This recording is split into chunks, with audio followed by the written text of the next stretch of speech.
आपादमौलिपर्यन्तं गुरुणा आकृतिं स्मरेत् तेन विघ्नाः प्रणश्यन्ति सिद्ध्यन्ति च मनोरथाः। अस्मद्गुरुसमारम्भां टीकाकृत्पादमध्यमां श्रीमदाचार्यपर्यन्तां वन्दे गुरुपरम्परां। वेदव्यासगुणावास विद्याधीशसतां वशः मां निराशं गतक्लेशं कुर्वनाशं हरेनिशम्। कृष्णाय वासुदेवाय हरये परमात्मने प्रणतक्लेशनाशाय गोविन्दाय नमो नमः। लक्ष्मीनारायणं नत्वा पूर्णबोधान् कुरुनपि कुर्मः श्रीकृष्णगीतायाः भाष्याद्युक्तार्थसङ्ग्रहम्। धर्मक्षेत्रे कुरुक्षेत्रे समवेतायुत्सवः मामकाः पाण्डवाश्चैव किमकुर्वत सञ्जय। अशोच्यान्वशोचस्त्वं प्रज्ञावादांश्च भाषसे गतासून् अगतासूंश्च नानुशोचन्ति पण्डिताः। श्रीगुरुभ्यो नमः। हरिः ओम्।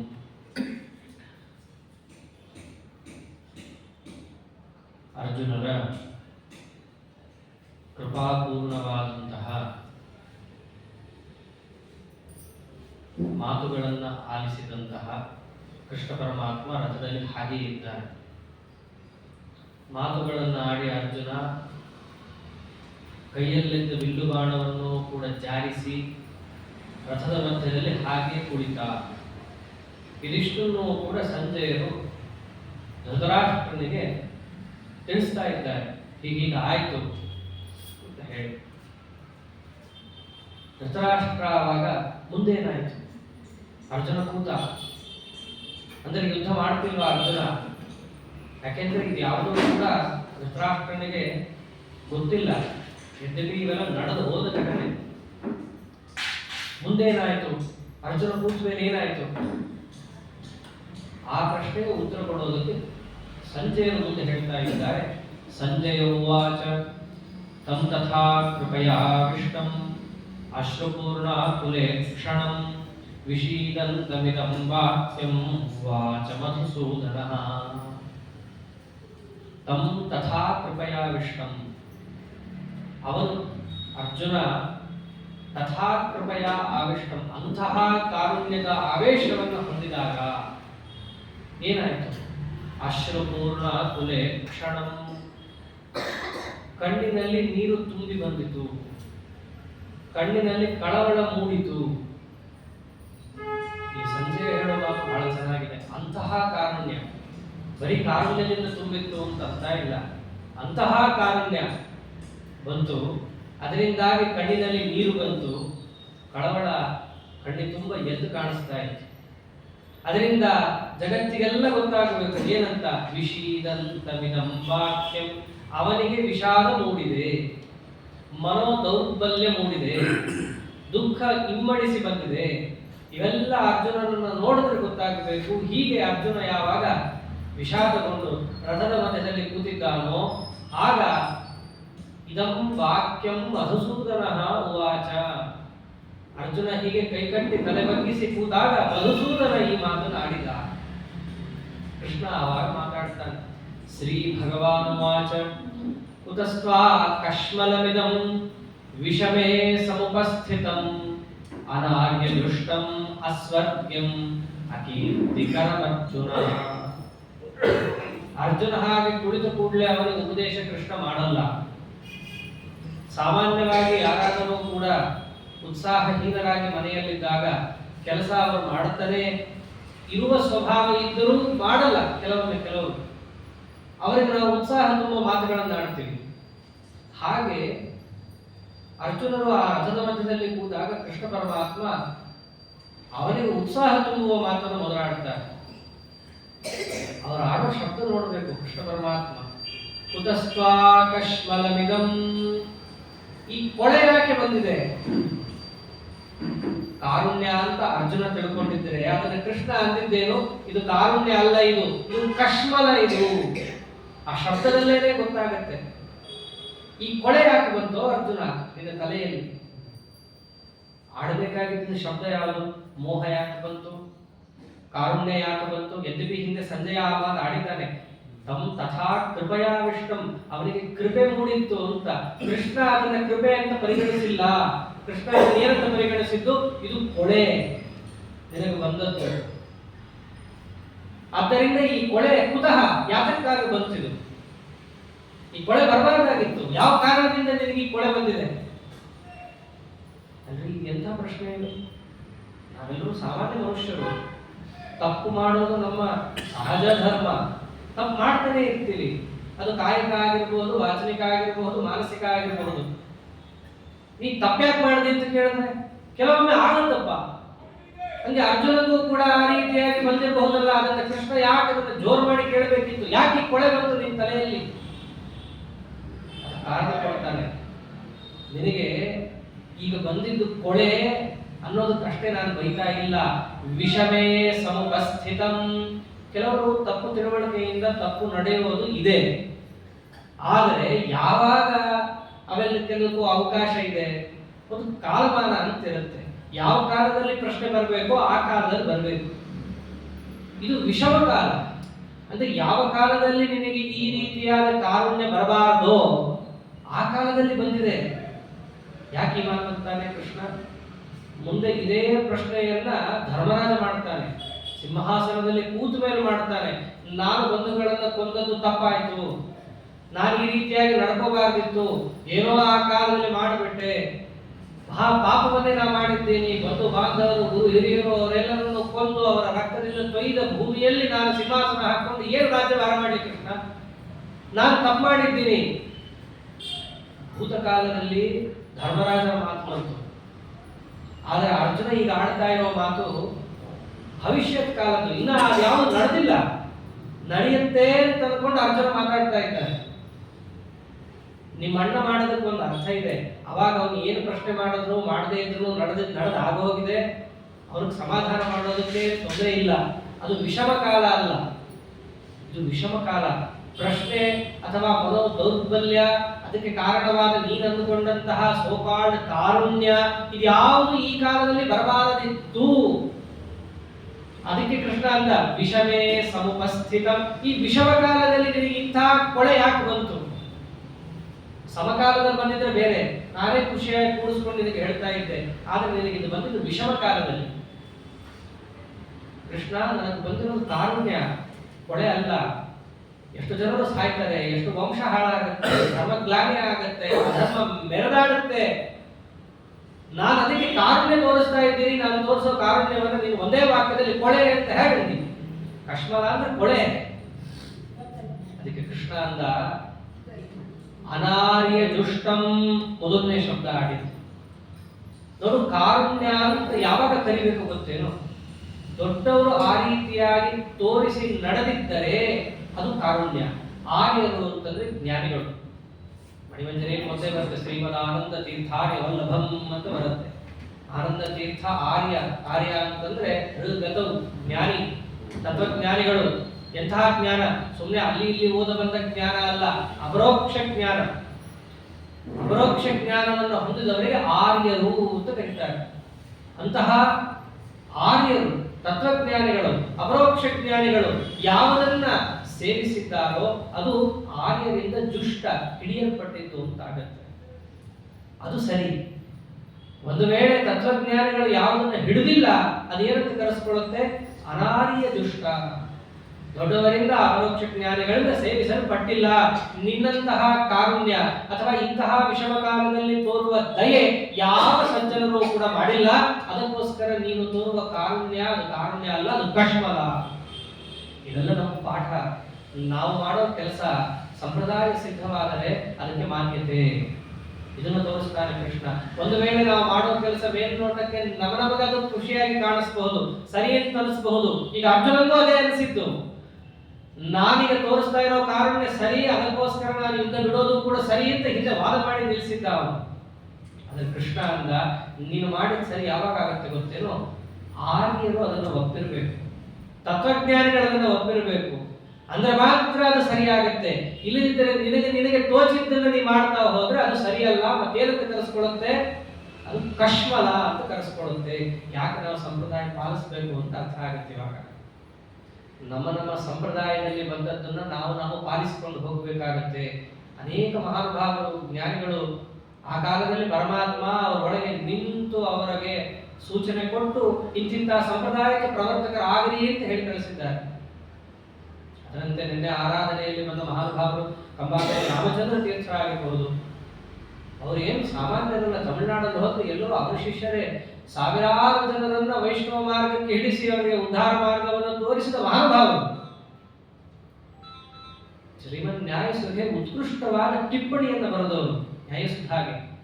ಅಂತಹ ಕಂಬಾಲೂರು ರಾಮಚಂದ್ರ ತೀರ್ಥರಂತಹ ಜ್ಞಾನಿಗಳು ಏನ್ ಮಾಡಿದ್ರು? ಪಂಚಾಂಗವನ್ನ ಈ ರೀತಿಯಾಗಿ ತಾವು ಪರಿಗಣಿಸಬೇಕು, ಏಕಾದಶಿಯಾದ ನಿರ್ಣಯವನ್ನು ಹೀಗೆ ಮಾಡಬೇಕು ಅಂತ ಒಂದು ಸಂಪ್ರದಾಯವನ್ನು ಹಾಕಿಕೊಟ್ರು. ಅವರ ಶಿಷ್ಯ ಪರಂಪರೆ ಅದನ್ನೇ ಮಾಡ್ತಾ ಬಂತು. ಅದರಂತೆ ಮತ್ತೊಂದು ಶಿಷ್ಯ ಪರಂಪರೆ ವಿದ್ಯಾಧೀಶ ತೀರ್ಥ ಶ್ರೀಪಾದಂಗಳವರು ಏಕಾದಶಿಯಾದ ನಿರ್ಣಯವನ್ನು ಹೀಗೆ ಮಾಡ್ರಿ ಅಂತ ಹಾಕೊಟ್ರು. ಅವರವರ ಸಂಪ್ರದಾಯಕ್ಕೆ ಅವರು ಹಾಕೊಟ್ಟಿದ್ದಾರೆ. ಆದ್ದರಿಂದ ಅವ್ರಿಗೆ ಯಾಕೆ ಹೀಗೆ ಬಂತು, ಇವ್ರಿಗೆ ಯಾಕೆ ಹೀಗೆ ಬಂತು, ಒಬ್ಬರದ್ದು ಮಾತ್ರ ಸರಿ ಇರಬೇಕಲ್ಲ, ಇವೆಲ್ಲ ವಾದಗಳಿಗೆ ಬರುತ್ತೆ. ಅದಕ್ಕೆಲ್ಲ ಹಿಂದೆ ಉತ್ತರ ಕೊಟ್ಟಿದ್ದಾಗಿದೆ.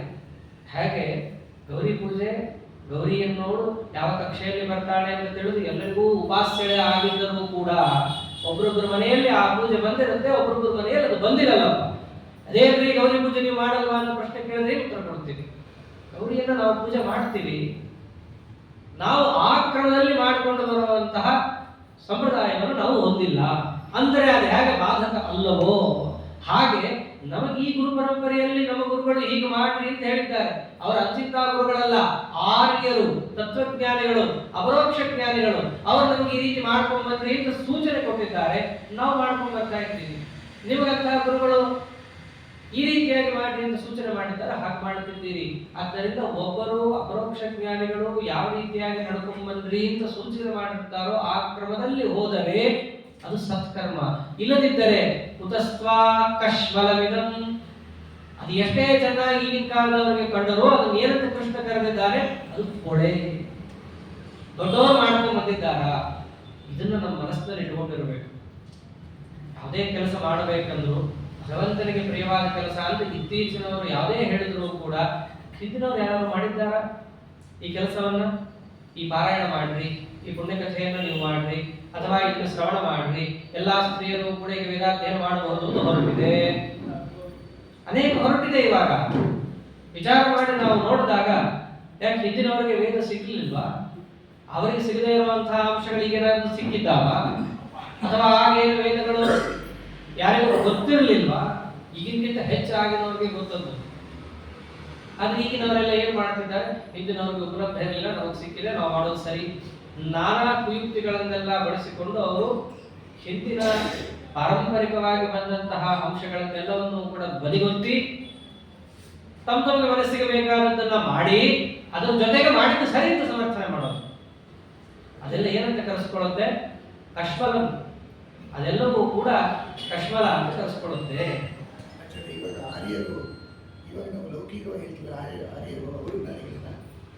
ಈಗಿನ ಕಾಲದಲ್ಲಿ ಯಾವ ಆರ್ಯರು ಅನ್ನೋ ಶಬ್ದ ಇದೆ, ಆರ್ಯ, ದ್ರವಿಡ ಇತ್ಯಾದಿ ಶಬ್ದಗಳು, ಅದೇ ಅಲ್ಲ ಆರ್ಯ ಅಂತಂದ್ರೆ ಅದೆಲ್ಲ ಇತ್ತೀಚೆಗೆ ಮೋಕ್ಷ ಮೂಲ ಅಂತ ನಮ್ಮವರು ಕರೀತಾರೆ, ಅವರು ಅದೆಲ್ಲ ಮ್ಯಾಕ್ಸ್ ಮೂಲರ್ ಅಂತ ಕರೀತಾರೆ.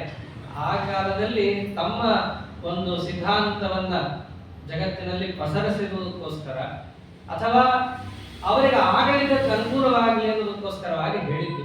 ಇದರ ಬಗ್ಗೆ ಇತ್ತೀಚಿನ ಕಾಲದಲ್ಲಿ ಎಷ್ಟು ಮಟ್ಟಕ್ಕೆ ಸಂಶೋಧನೆ ಆಗೋಗಿದೆ ಅಂತಂದ್ರೆ, ನಾವೆಲ್ಲರೂ ಕೂಡ ಮಹಾಭಾರತದ ಒಂದು ಮಾತು ಕೇಳ್ತೀವಿ.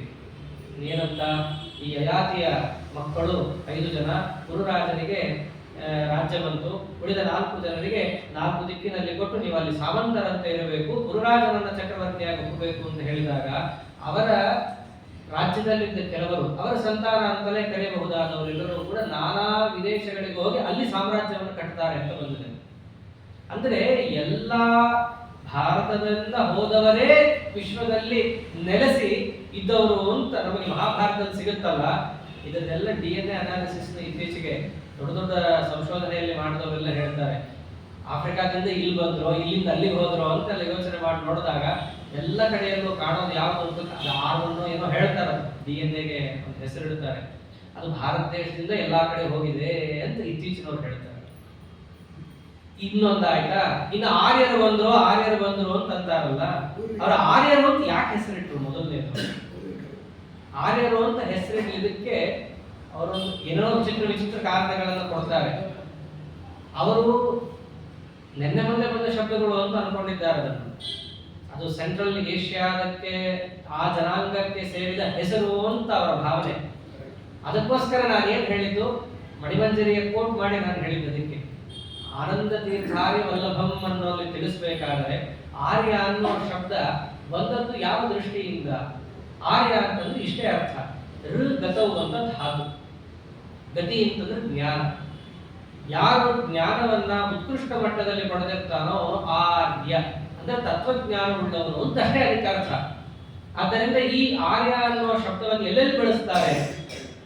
ಸಾಮಾನ್ಯವಾಗಿ ನಾವು ಸಂಸ್ಕೃತ ಸಾಹಿತ್ಯವನ್ನು ನೋಡಿದಾಗ ಇದರ ಪರಿಚಯ ಆಗುತ್ತೆ. ಆರ್ಯ ಅನ್ನೋ ಶಬ್ದವನ್ನ ಸೊಸೆ ಮಾವನಿಗೆ ಬಳಸ್ತಾರೆ, ಅಲ್ಲ ಆರ್ಯ ಅಂತ ಬಳಸ್ತಾರೆ. ಸೊಸೆ ಮಾವನಿಗೆ ಬಳಸ್ಬೇಕಲ್ಲ, ಏನಂತ ಕರಿಬೇಕು? ಮಾವನಿಗೆ ಆರ್ಯ ಅಂತ ಕರೀತಾರೆ. ಗಂಡನಿಗೆ ಏನಂತ ಸಂಬೋಧನೆ ಇದೆ ಶಾಸ್ತ್ರದಲ್ಲಿ? ಆರ್ಯಪುತ್ರ ಅಂತ ಸಂಬೋಧನೆ ಇದೆ. ಗಂಡನ ಕರಿಬೇಕಲ್ಲ, ಏನಂತ ಕರಿಬೇಕು? ಈಗೇನು ಹೆಸರು ಕರೆದು ಬಿಡ್ತಾರೆ, ಹರಿ ಅಂತಾರೆ. ಹಿಂದಿನ ಕಾಲದಲ್ಲಿ ಕರೀತಿದ್ರಲ್ಲ, ಗಂಡನ ಏನಂತ ಕರೀತಿದ್ರು? ಆರ್ಯಪುತ್ರ ಅಂತ ಕರೀತಿದ್ರು. ಆಗ ಯಾವ ಕಡೆಯಿಂದ ಬಂದಿದ್ರು ರೀ ಕುದುರೆ ಹೊಡ್ಕೊಂಡು? ಸೀತಾದೇವಿ ಅನೇಕ ಬಾರಿ ರಾಮಾಯಣದಲ್ಲಿ ಆರ್ಯಪುತ್ರ ಆರ್ಯಪುತ್ರ ಆರ್ಯಪುತ್ರ ಅಂತ ಸಂಬೋಧನೆ ಮಾಡುತ್ತಾಳೆ. ದಶರಥನಿಗೆ ಆರ್ಯ ಅಂತ ಸಂಬೋಧನೆ ಮಾಡುತ್ತಾಳೆ. ನಮ್ಮ ಸಂಸ್ಕೃತಿಯಲ್ಲಿ ಯಾರ್ಯಾರನ್ನ ಹೇಗಾಗಿ ಸಂಬೋಧನೆ ಮಾಡಬೇಕು ಅನ್ನೋದಕ್ಕೊಂದು ಕ್ರಮ ಇದೆ. ಮಾವನನ್ನ ಆರ್ಯ, ಗಂಡನನ್ನ ಆರ್ಯಪುತ್ರ ಅಂತ ಸಂಬೋಧನೆ ಮಾಡುತ್ತಾಳೆ. ಹಾಗೆ ಪಂಡಿತರಿಗೆ ಆಚಾರ್ಯ ಅಂತ ಇತ್ತೀಚೆಗೆ ಆಚಾರ್ಯ ಅನ್ನೋ ಶಬ್ದ ಎಲ್ರಿಗೂ ಹೊರಟು ಹೋಗ್ತದೆ ಬಿಡ್ರಿ, ಎಲ್ರಿಗೂ ಸಾರ್ ಅಂತ ಕರೆದಂಗೆ. ಆ ಸರ್ಗಿರೋ ಶಬ್ದನೇ ಅರ್ಥನೇ ಬೇರೆ, ಕಂಡುಕೊಂಡವ್ರಿಗೆಲ್ಲ ಸಾರ್ ಅಂತ ಕರೆಯೋಂಗೆ ಆಗಿದೆ. ಹಾಗೆ ಆಚಾರ್ಯ ಅನ್ನೋ ಶಬ್ದನೂ ಅಪಲಾಪ ಆಗಿದೆ ಬೇಕಾದ ಕಡೆ. ವಸ್ತುತಃ ಆಚಾರ್ಯ ಅನ್ನೋ ಶಬ್ದ ಕರಿಬೇಕಾದದ್ದು ಎಲ್ಲಿ? ಆಚನೋತಿ ಶಾಸ್ತ್ರಾಣಿ ಆಚಾರಾನ್ ಗ್ರಾಹಯತ್ಯಪಿ ಸ್ವಯಮಾಚರತೆ ಯಸ್ತು ತಮಾಚಾರ್ಯಂ ಪ್ರಚಕ್ಷತೆ. ಯಾರು ಶಾಸ್ತ್ರವನ್ನ ಓದಿರ್ತಾನೋ, ಓದಿದಂತೆ ನಡೀತಾನೋ, ಹೀಗೆ ನಡಿಬೇಕು ಅಂತ ತಿಳಿಸ್ಕೊಡ್ತಾನೋ ಅವನ ಆಚಾರ್ಯ. ವಸ್ತುತಃ ಅದು ಉತ್ಕೃಷ್ಟ ಮಟ್ಟದಲ್ಲಿರೋದು ನಮ್ಮ ಶ್ರೀಮದಾಚಾರ್ಯರಲ್ಲಿ. ತಾರತಮ್ಯಾನುಸಾರ ಅದನ್ನು ತಿಳಿದ ಅವರ ಪರಂಪರೆಯಲ್ಲಿ ಇರುತ್ತೆ. ಇವು ಮೂರು ಇಲ್ಲದೆ ಇರೋರಿಗೆ ಇವಾಗ ಆಚಾರ್ಯ ಸರ್ ಅಂತ ಕರೆದಂಗೆ. ಏನು ಮಾಡೋಕ್ಕಾಗಲ್ಲ, ಕಾಲಕ್ರಮೇಣ ಒಂದೊಂದು ಶಬ್ದ ಅಪರಾಪ ಆಗ್ತಿರುತ್ತೆ, ಅದನ್ನ ಸರಿ ಮಾಡ್ಕೋತಿರ್ಬೇಕು. ಈಗ ಇವೆಲ್ಲ ಹಿಂದಿನ ಕಾಲದಲ್ಲಿ ಈ ಶಬ್ದಗಳನ್ನು ಒಬ್ಬರಿಗೆ ಆಡೋದು ಮಹಾಪರಾಧ. ಚಕ್ರವರ್ತಿಗಳ ಕಾಲದಲ್ಲಿ, ಭಾರತ ದೇಶದಲ್ಲೇ ರಾಜರ ಕಾಲದಲ್ಲಿ ಇಂತಹ ಶಬ್ದಗಳನ್ನ ಯಾರಿಗಾದರೂ ಅವನದಕ್ಕೆ ಅಧಿಕಾರಿ ಅಲ್ಲದೇ ಆ ಶಬ್ದಗಳನ್ನು ಕರೆಸಿಕೊಂಡ್ರೆ ಅದು ಅಪರಾಧ. ಈಗಲೂ ಇಲ್ವಾ? ಸುಮ್ಮನೆ ನೀವು ಡಾಕ್ಟರ್ ಅಂತ ಹಾಕೊಂಡ್ರೆ ನೋಡೋಣ, ಜೈಲ್ ಹಾಕ್ತಾರೆ, ಕ್ರಿಮಿನಲ್ ಅಫೆನ್ಸ್.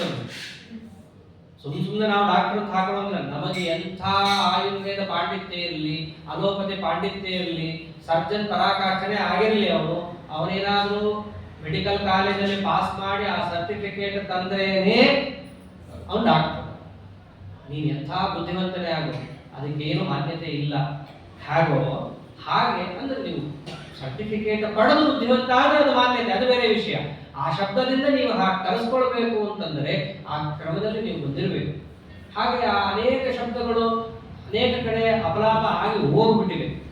ನಾವು ತಿಳ್ಕೊಂಡು ಅದನ್ನು ಸರಿಯಾಗಿ ವ್ಯವಹಾರ ಮಾಡಬೇಕು. ಯಾಕೆ ಮಾಡ್ತಿಲ್ಲ ಅಂತಂದ್ರೆ ಆ ಶಬ್ದಗಳನ್ನ ಅಪಲಾಪ ಮಾಡಿದ್ರೆ ನಮಗೆ ಶಿಕ್ಷೆ ಇಲ್ಲ, ಅದಕ್ಕೆ ನಾವು ಮಾಡ್ತೀವಿ. ಏನಾಗಿ ಡಾಕ್ಟರ್ ಅಂತ ಹಾಕೊಂಡ್ರೆ ಬಂದು ಜೈಲಿಗೆ ಹಾಕ್ತಾರೆ, ಇಲ್ಲ ಸರ್ ಫೈನ್ ಹಾಕ್ತಾರೆ. ಆ ಭಯಕ್ಕೆ ನಾವೇನ್ ಮಾಡ್ತೀವಿ, ಬೇಡಪ್ಪ ನಮ್ಗೆ ಯಾಕೆ ಅಂತ ಬಿಡ್ತೀವಿ. ಈಗ ಸುಮ್ಮನೆ ಆಚಾರ್ಯ ಕರೆದ್ರೆ ಖುಷಿ, ಹೇ ಕರಿತಾ ಇದ್ದಾರೆ ನಮ್ಮನ್ನ ಅಂತ. ಯದ್ಯಪಿ ಅವರು ಕರೆಸ್ಕೊಳ್ಳೋಕೆ ಹಿಂಜರಿಕೆ ಹಾಕ್ಬೇಕು. ನಾವು ಆ ರೀತಿಯಲ್ಲಿ ಇಲ್ಲ, ನಾವು ಆ ಶಬ್ದವನ್ನ ಕರೆಸ್ಕೊಳ್ಳಿಕ್ಕೆ ಅರ್ಹರಲ್ಲ ಅಂತ ಒಳಗಿರ್ಬೇಕು. ಕರೆಸ್ಕೊಂಡ್ರೆ ಅಥವಾ ಕರೆದ್ರೆ ಅವ್ರಿಗೆ ಯಾವುದೇ ರೀತಿಯಾದ ಫೈನ್ ಮುಂತಾದ ಶಿಕ್ಷೆ ಇಲ್ಲ. ಆದರೆ ಶಾಸ್ತ್ರದಲ್ಲಿ ಇದೆಲ್ಲ ಇದೆ ನಿಯಮಗಳು. ಅದಕ್ಕೆ ಗುರುಕುಲದಲ್ಲಿ ಹೋಗಿ ಬಿಡಬೇಕು, ಅದೆಲ್ಲ ಕಲಿಸ್ಕೊಡ್ತಾರೆ ಅಂತ ಅನ್ನೋದು. ಅಲ್ಲೇನ್ ಕೊಡ್ತೇನೋ ಪತಂಜಲಿ ಮಹಾಭಾಷ್ಯದಲ್ಲಿ ಮಾತಾಡ್ತಾರೆ. ಏಕಶಬ್ದ ಸುಷ್ಟು ಪ್ರಯುಕ್ತ ಸ್ವರ್ಗೇ ಲೋಕೆ ಕಾಮದುಃಖವತಿ ಅಂತಂತ.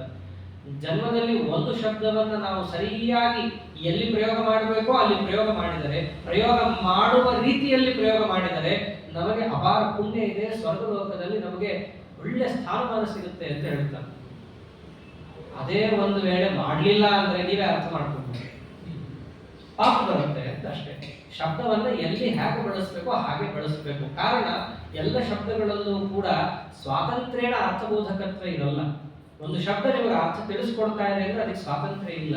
ಅದರೊಳಗೆ ಅಭಿಮಾನಿಗಳಾದ ದೇವತೆಗಳಿರ್ತಾರೆ. ಆ ದೇವತೆಗಳಿಗೆ ನೀವು ಅಗೌರವ ತೋರಿಸಿದಂತೆ ಒಂದು ವೇಳೆ ಅದನ್ನ ಎಲ್ಲಿ ಬಳಸಬಾರ್ದು ಅಲ್ಲಿ ಬಳಸಿದರೆ ಇಷ್ಟೆಲ್ಲ ಒಳಗಡೆ ಆಂತರ್ಯ ಇರುತ್ತೆ. ನಮ್ದಲ್ಲಿ ಹೊಡೆದು ದಿನನಿತ್ಯ 12-14 ವರ್ಷ ಹೇಳ್ಕೊಡ್ತಾರೆ. ಅದು ಒಂಥರ ಏನಂತಾರಲ್ಲ ರಕ್ತಗತಾಗಿ ಬಂದ್ಬಿಟ್ಟಿರುತ್ತೆ. ಅದಕ್ಕೆ ಈ ಶಬ್ದಗಳನ್ನ ನೋಡಿ ಬಳಸಬೇಕು. ಹಾಗೆ ಈ ಆರ್ಯ ಅನ್ನೋ ಶಬ್ದವೂ ಕೂಡ ಅದು ಬಳಸಿದ್ಯಾರು?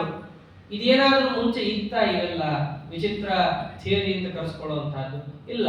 ಅದು ಇತ್ತೀಚೆಗೆ ಬಂದದ್ದು. ಅದನ್ನ ಯಾರ್ಯಾರು ಬಳಸ್ಕೊಂಡಿದ್ದಾರೆ ಇವಾಗಂತೂ ತಮಿಳುನಾಡಲ್ಲಿ ಅದರ ಬಗ್ಗೆ ಅಂತ ಕಲಹ. ಅದು ಅಂತಂದ್ರೆ ದೊಡ್ಡ ಸಿದ್ಧಾಂತ. ಅದಕ್ಕೆ ವಿರುದ್ಧ ಮಾತಾಡಿದ್ರೆ ಅವ್ರು ಇರೋದೇ ಇಲ್ಲ ಅಲ್ಲಿ. ಅಷ್ಟು ತಮಿಳುನಾಡಿನಲ್ಲಿ ಏನಾಗಿದೆ, ಆ ಆರ್ಯ ದ್ರವಿಡ ಮುಂತಾದಂತಹ ಪ್ರಸಿದ್ಧ ಅಸಂಬದ್ಧ ಥಿಯರಿಗಳೆಲ್ಲ ಬಂದಿವೆ. ದ್ರವಿಡ ದೇಶ ಯಾವಾಗಿತ್ತು? ಏನ್ ನೆನೆ ಮನೆ ಬಂದಲ್ಲ. ದ್ರವಿಡ ಅನ್ನೋದೆಲ್ಲ ಮಹಾಭಾರತದಲ್ಲೂ ಬಂದಿದೆ. ಮಹಾಭಾರತದಲ್ಲಿ ಹೆಸರು ಬಂದಿದೆ ಅದಕ್ಕೆಲ್ಲ. ಎಷ್ಟೋ ದ್ರವಿಡ ದೇಶದ ರಾಜ ಅಷ್ಟೇ. ಸತ್ಯವ್ರತ ಯಾವ ದೇಶದ ರಾಜ? ಸಾಕ್ಷಿ ಮನ್ವಂತರದ ಕಡೆಯಲ್ಲಿ ಸತ್ಯವ್ರತ ಅನ್ನೋ ರಾಜ ಯಾವ ದೇಶಕ್ಕೆ ಅಧಿಪತಿ? ದ್ರವಿಡೇಶ ಅಂತ ಸ್ಪಷ್ಟ ಭಾಗವತದಲ್ಲಿದೆ ಶಬ್ದಗಳವೆಲ್ಲ. ಇವೆಲ್ಲ ಭಾಗವತ ನಾವು ಡಿಟೇಲ್ ಆಗಿ ಕೇಳಿದಾಗ ಗೊತ್ತಾಗುತ್ತೆ ನಮಗೆ. ಅಷ್ಟಮ ಸ್ಕಂದದಲ್ಲಿ ಬರೋ ಚರಿತ್ರೆ ಇದು. ಅಷ್ಟಮ ಸ್ಕಂದದಲ್ಲಿ ಮತ್ಸ್ಯಾವತಾರವನ್ನ ತಿಳಿಸಿಕೊಡ್ಬೇಕಾದ್ರೆ ಹೇಗೆ ಬಂತು ಅಂತ ಪರೀಕ್ಷಿತ್ ರಾಜರು ಕೇಳಿದಾಗ, ಹಿಂದೆ ಚಾಕ್ಷುಷ ಮನ್ವಂತರದ ಕಡೆಯಲ್ಲಿ ಸತ್ಯವ್ರತ ರಾಜರಿದ್ರು. ಅವ್ರು ಹೇಗಿದ್ರು? ದ್ರವಿಡ ದೇಶಕ್ಕೆ ಅಧಿಪತಿ, ನದಿ ತೀರದಲ್ಲಿ, ಎಲ್ಲ ಕಥೆ ಗೊತ್ತಿದೆ. ಅಲ್ಲೂ ಬರುತ್ತೆ. ಅಂದ್ರೆ ಭಾಗವತದಲ್ಲಂತೂ ಸ್ಪಷ್ಟವಾಗಿ ದ್ರವಿಡ ದೇಶ ಅಂತ ಹೇಳಿದ್ದಾರೆ. ಏನ್ ನೆನ್ನೆ ಮೊನ್ನೆ ಬಂದದ್ದ? ಆರ್ಯರು ನೆನ್ನೆ ಮೊನ್ನೆ ಬಂದವ್ರ? ಅದು ಒಂದು ಹೆಸರಿದೆ. ಆರ್ಯಾವರ್ತ ಪುಣ್ಯಭೂಮಿ ಮಧ್ಯಂ ವಿಂಧ್ಯ ಹಿಮಾಲಯೋ ಅಂತ ಒಂದು ಕೋಶದಲ್ಲಿ ಕೆಲವು ದೇಶವನ್ನ ಪರಿಗಣಿಸಬೇಕಾದರೆ ವಿಂಧ್ಯ ಪರ್ವತ, ಹಿಮಾಲಯ ಇವೆರಡರ ಮಧ್ಯದಲ್ಲಿ ಬರುವ ದೇಶಕ್ಕೆ ಆರ್ಯಾವರ್ತ ಅಂತ ಕರೆದಿದ್ದಾರೆ. ಆ ವಿಂಧ್ಯ ಪರ್ವತದಿಂದ ಕೆಳಗಡೆ ಏನಂತ ಕರೀತಾರೆ? ದಕ್ಷಿಣಾಪಥ ಅಂತ ಕರೆದಿದ್ದಾರೆ. ಹಿಂದಿನ ಕಾಲದಲ್ಲಿ ನಮ್ಮ ಭಾರತದ ಜಿಯೋಗ್ರಫಿಯನ್ನ ಹಾಗೆ ತೀರ್ಮಾನ ಮಾಡಿ ಇಟ್ಕೊಂಡಿದ್ರು.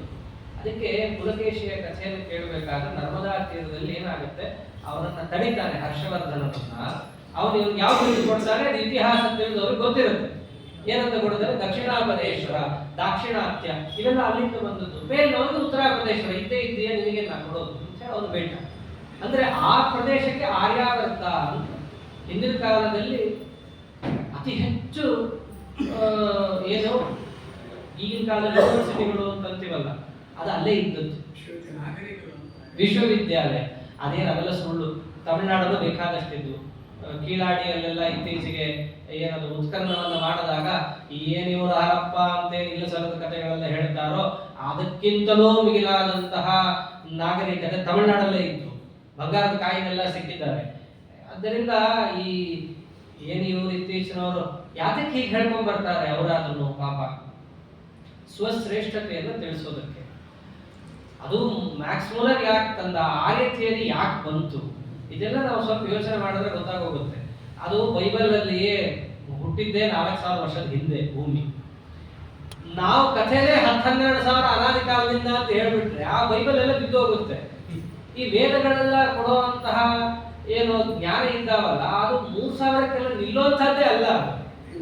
ಅನಾದಿ ಕಾಲಕ್ಕೂ ಹಿಂದೆ ಹೊರಟೋಗುತ್ತೆ. ಮತ್ತೆ ಈ ಬೈಬಲ್ ಎಲ್ಲ ಕಸದ್ಬುಟ್ಟಿಗೆ ಹೋಗುತ್ತೆ. ಪಾಪ ಅದಕ್ಕೆ ಏನ್ ಮಾಡಿದ್ರು ಅವರು, ಈ ವೇದವನ್ನ ಹೇಗಾದ್ರೂ ಮಾಡಿ ಸ್ವಲ್ಪ ಎಳಿಬೇಕಾಗಿ ಬಂತು. ಯಾವಾಗ ಹೇಳಿದ್ರು, ಎಷ್ಟು ದಡ್ಡತನ ಅನ್ಬೇಕು, ಜಾಣತನ ಅನ್ಬೇಕು, 1600 BC ಅವ್ರು ಹೇಳಿದ್ದು. ಅವರೆಲ್ಲ ದಾಳಿ ಆಗಿದ್ದು ಇವೆಲ್ಲ. ಮಹಾಭಾರತ ಅಂತೂ ಕಟ್ಟುಕತೆ ಅವ್ರ ಪ್ರಕಾರ. ಅದಕ್ಕೆ ಏನಂತ ಕರೀತಾರೆ, ಮಹಾಭಾರತ ರಾಮಾಯಣದಲ್ಲಿ ಏನು ಗೊತ್ತೇನೋ, ಮೈಥಾಲಜಿ, ಮಿತ್. ಮಿತ್ ಅಂದ್ರೆ ಏನು ಗೊತ್ತೇನೋ, ಮಿಥ್ಯಾ ಅನ್ನೋದೇ ಮಿತ್, ಇನ್ನೇನಲ್ಲ. ಮಿಥ್ಯಾ ಅಂದ್ರೆ ಏನು, ಸುಳ್ಳು, ನಡೆದೇ ಇಲ್ಲ, ಮಕ್ಕಳು ಊಟ ಮಾಡ್ತಿರ್ಲಿಲ್ಲ, ಅವ್ರಿಗೆ ಊಟ ಮಾಡ್ಸಕ್ಕೆ ಅಪ್ಪ ಅಮ್ಮ ಅಜ್ಜಿ ತಾತ ಕಟ್ಟಿದ ಕಾಗೆ ಗುಬ್ಬೆ ಕಥೆ ಅಷ್ಟೇ. ಅದು ಇದೆಲ್ಲ ಮಿಥ್ಯಾ ಅಲ್ಲ. ಇದನ್ನ ನಮ್ಮವ್ರು ಏನಂತ ಕರೆದಿದ್ದಾರೆ, ರಾಮಾಯಣ ಮಹಾಭಾರತವನ್ನ ಇತಿಹಾಸ ಅಂತ ಕರೆದಿರೋದು. ಇತಿಹಾಸ ಅಂದ್ರೆ ಇತಿ ಆಸ, ಈ ರೀತಿಯಾಗಿ ಹಿಂದೆ ಆಗಿತ್ತು.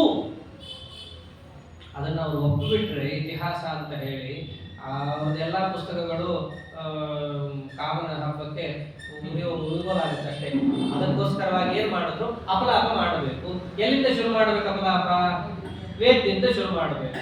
ವೇದದಿಂದ ಶುರು ಮಾಡಬೇಕಂದ್ರೆ ಎಲ್ಲಿಂದ ಶುರು ಮಾಡಬೇಕು? ವೇದ ಬಂದಿದ್ದು ಇವರಿಂದಲ್ಲ, ಎಲ್ಲದಕ್ಕಿಂತ ದೊಡ್ಡ ಇದ್ದದ್ದೇನು. ನೀವೆಲ್ಲ ಬ್ರಾಹ್ಮಣರು ಹೇಳಿದ್ದೆಲ್ಲ ಒಪ್ಕೋತಿರಲ್ವಾ? ನಾವು ಹೇಳಿದ್ದು ಒಪ್ಪಿಕೊಳ್ರಿ. ಅರೆ, ಬ್ರಾಹ್ಮಣರು ಹೇಳಿದ್ದು ಒಪ್ಪಕ್ಕೂ ನೀವು ಹೇಳಿದ್ದು ಒಪ್ಪಕ್ಕೂ ಏನ್ ಸಂಬಂಧ? ನೋಡ್ರಿ, ಇಷ್ಟೇ ಸಂಬಂಧ. ಬ್ರಾಹ್ಮಣರು ಹೊರಗಿಂದ ಬಂದವರು, ನಾವು ಕೂಡ ಹೊರಗಿಂದಲೇ ಬಂದವರು. ಅವ್ರು ಹೇಳಿದ್ದೀವಿ ಒಪ್ಕೋತೀರಾ ಅಂತಂದ್ರೆ ನಾವು ಹೇಳಿದ್ದೀವಿ ಯಾಕೆ ಒಪ್ಪಬಾರ್ದು ಅನ್ನೋದನ್ನ ಹೇಳೋದಕ್ಕೋಸ್ಕರವಾಗಿ ಈ ಬ್ರಿಟಿಷರು ಇಲ್ಲೇ ಊರಕ್ಕೋಸ್ಕರ ಸೃಷ್ಟಿ ಮಾಡಿದ ಯಾವ ಪ್ರಮಾಣದ ತಳಹದಿಯೂ ಇಲ್ಲದ, ಮುಂದೆ ಕೃಷ್ಣ ಅಂತಾನೆ ಪ್ರಜ್ಞಾ ವಾದಾಂಶ ಭಾಷಸೆ ಅಂತ, ಅಂತಹ ವಾಕ್ಯಗಳೇ ಬಂದದ್ದು. ಅದು ಇಲ್ಲಿದ್ದಂತಹ ಕೆಲವರಿಗೆ ತಮ್ಮ ತಮ್ಮ ಬೇಳೆಕಾಳು ಬೇಯಿಸ್ಕೊಳ್ಳಿಕ್ಕೆ ಉಪಯೋಗಕ್ಕೆ ಬಂತು ಅಷ್ಟೇ. ಬಿಟ್ರೆ ಮಿಕ್ಕ ಯಾವುದೇ ರೀತಿಯಾದಂತಹ ತಳಹದಿಯೂ ಇದಕ್ಕಿಲ್ಲ. ಅಲ್ಲಲ್ಲಿ ಬಂದ ಶಬ್ದಗಳನ್ನ ಬಳಸ್ಕೊಂಡ್ರು. ಈಗ ಹೇಳಿಲ್ವಾ, ಆರ್ಯಾವರ್ತ ಅಂತ ಆ ಆರ್ಯ ಶಬ್ದ ಬಳಸ್ಕೊಂಡ್ರು. ಅದನ್ನೇ ಎಲ್ಲಾ ಕಡೆನೂ ಹರಡಿ ಹಂಚಿದ್ರು. ಅವನಿದ್ದದ್ದು ಜರ್ಮನಿಯವನು, ಯಾರು, ಮ್ಯಾಕ್ಸ್ ಮುಲ್ಲರ್, ಜರ್ಮನಿ. ಇಂಗ್ಲಿಷ್ ಅವರು ಫಂಡ್ ಮಾಡಿದ್ದು, ಯಾಕೆ ಗೊತ್ತಾಗಬಾರ್ದು ಅಂತ.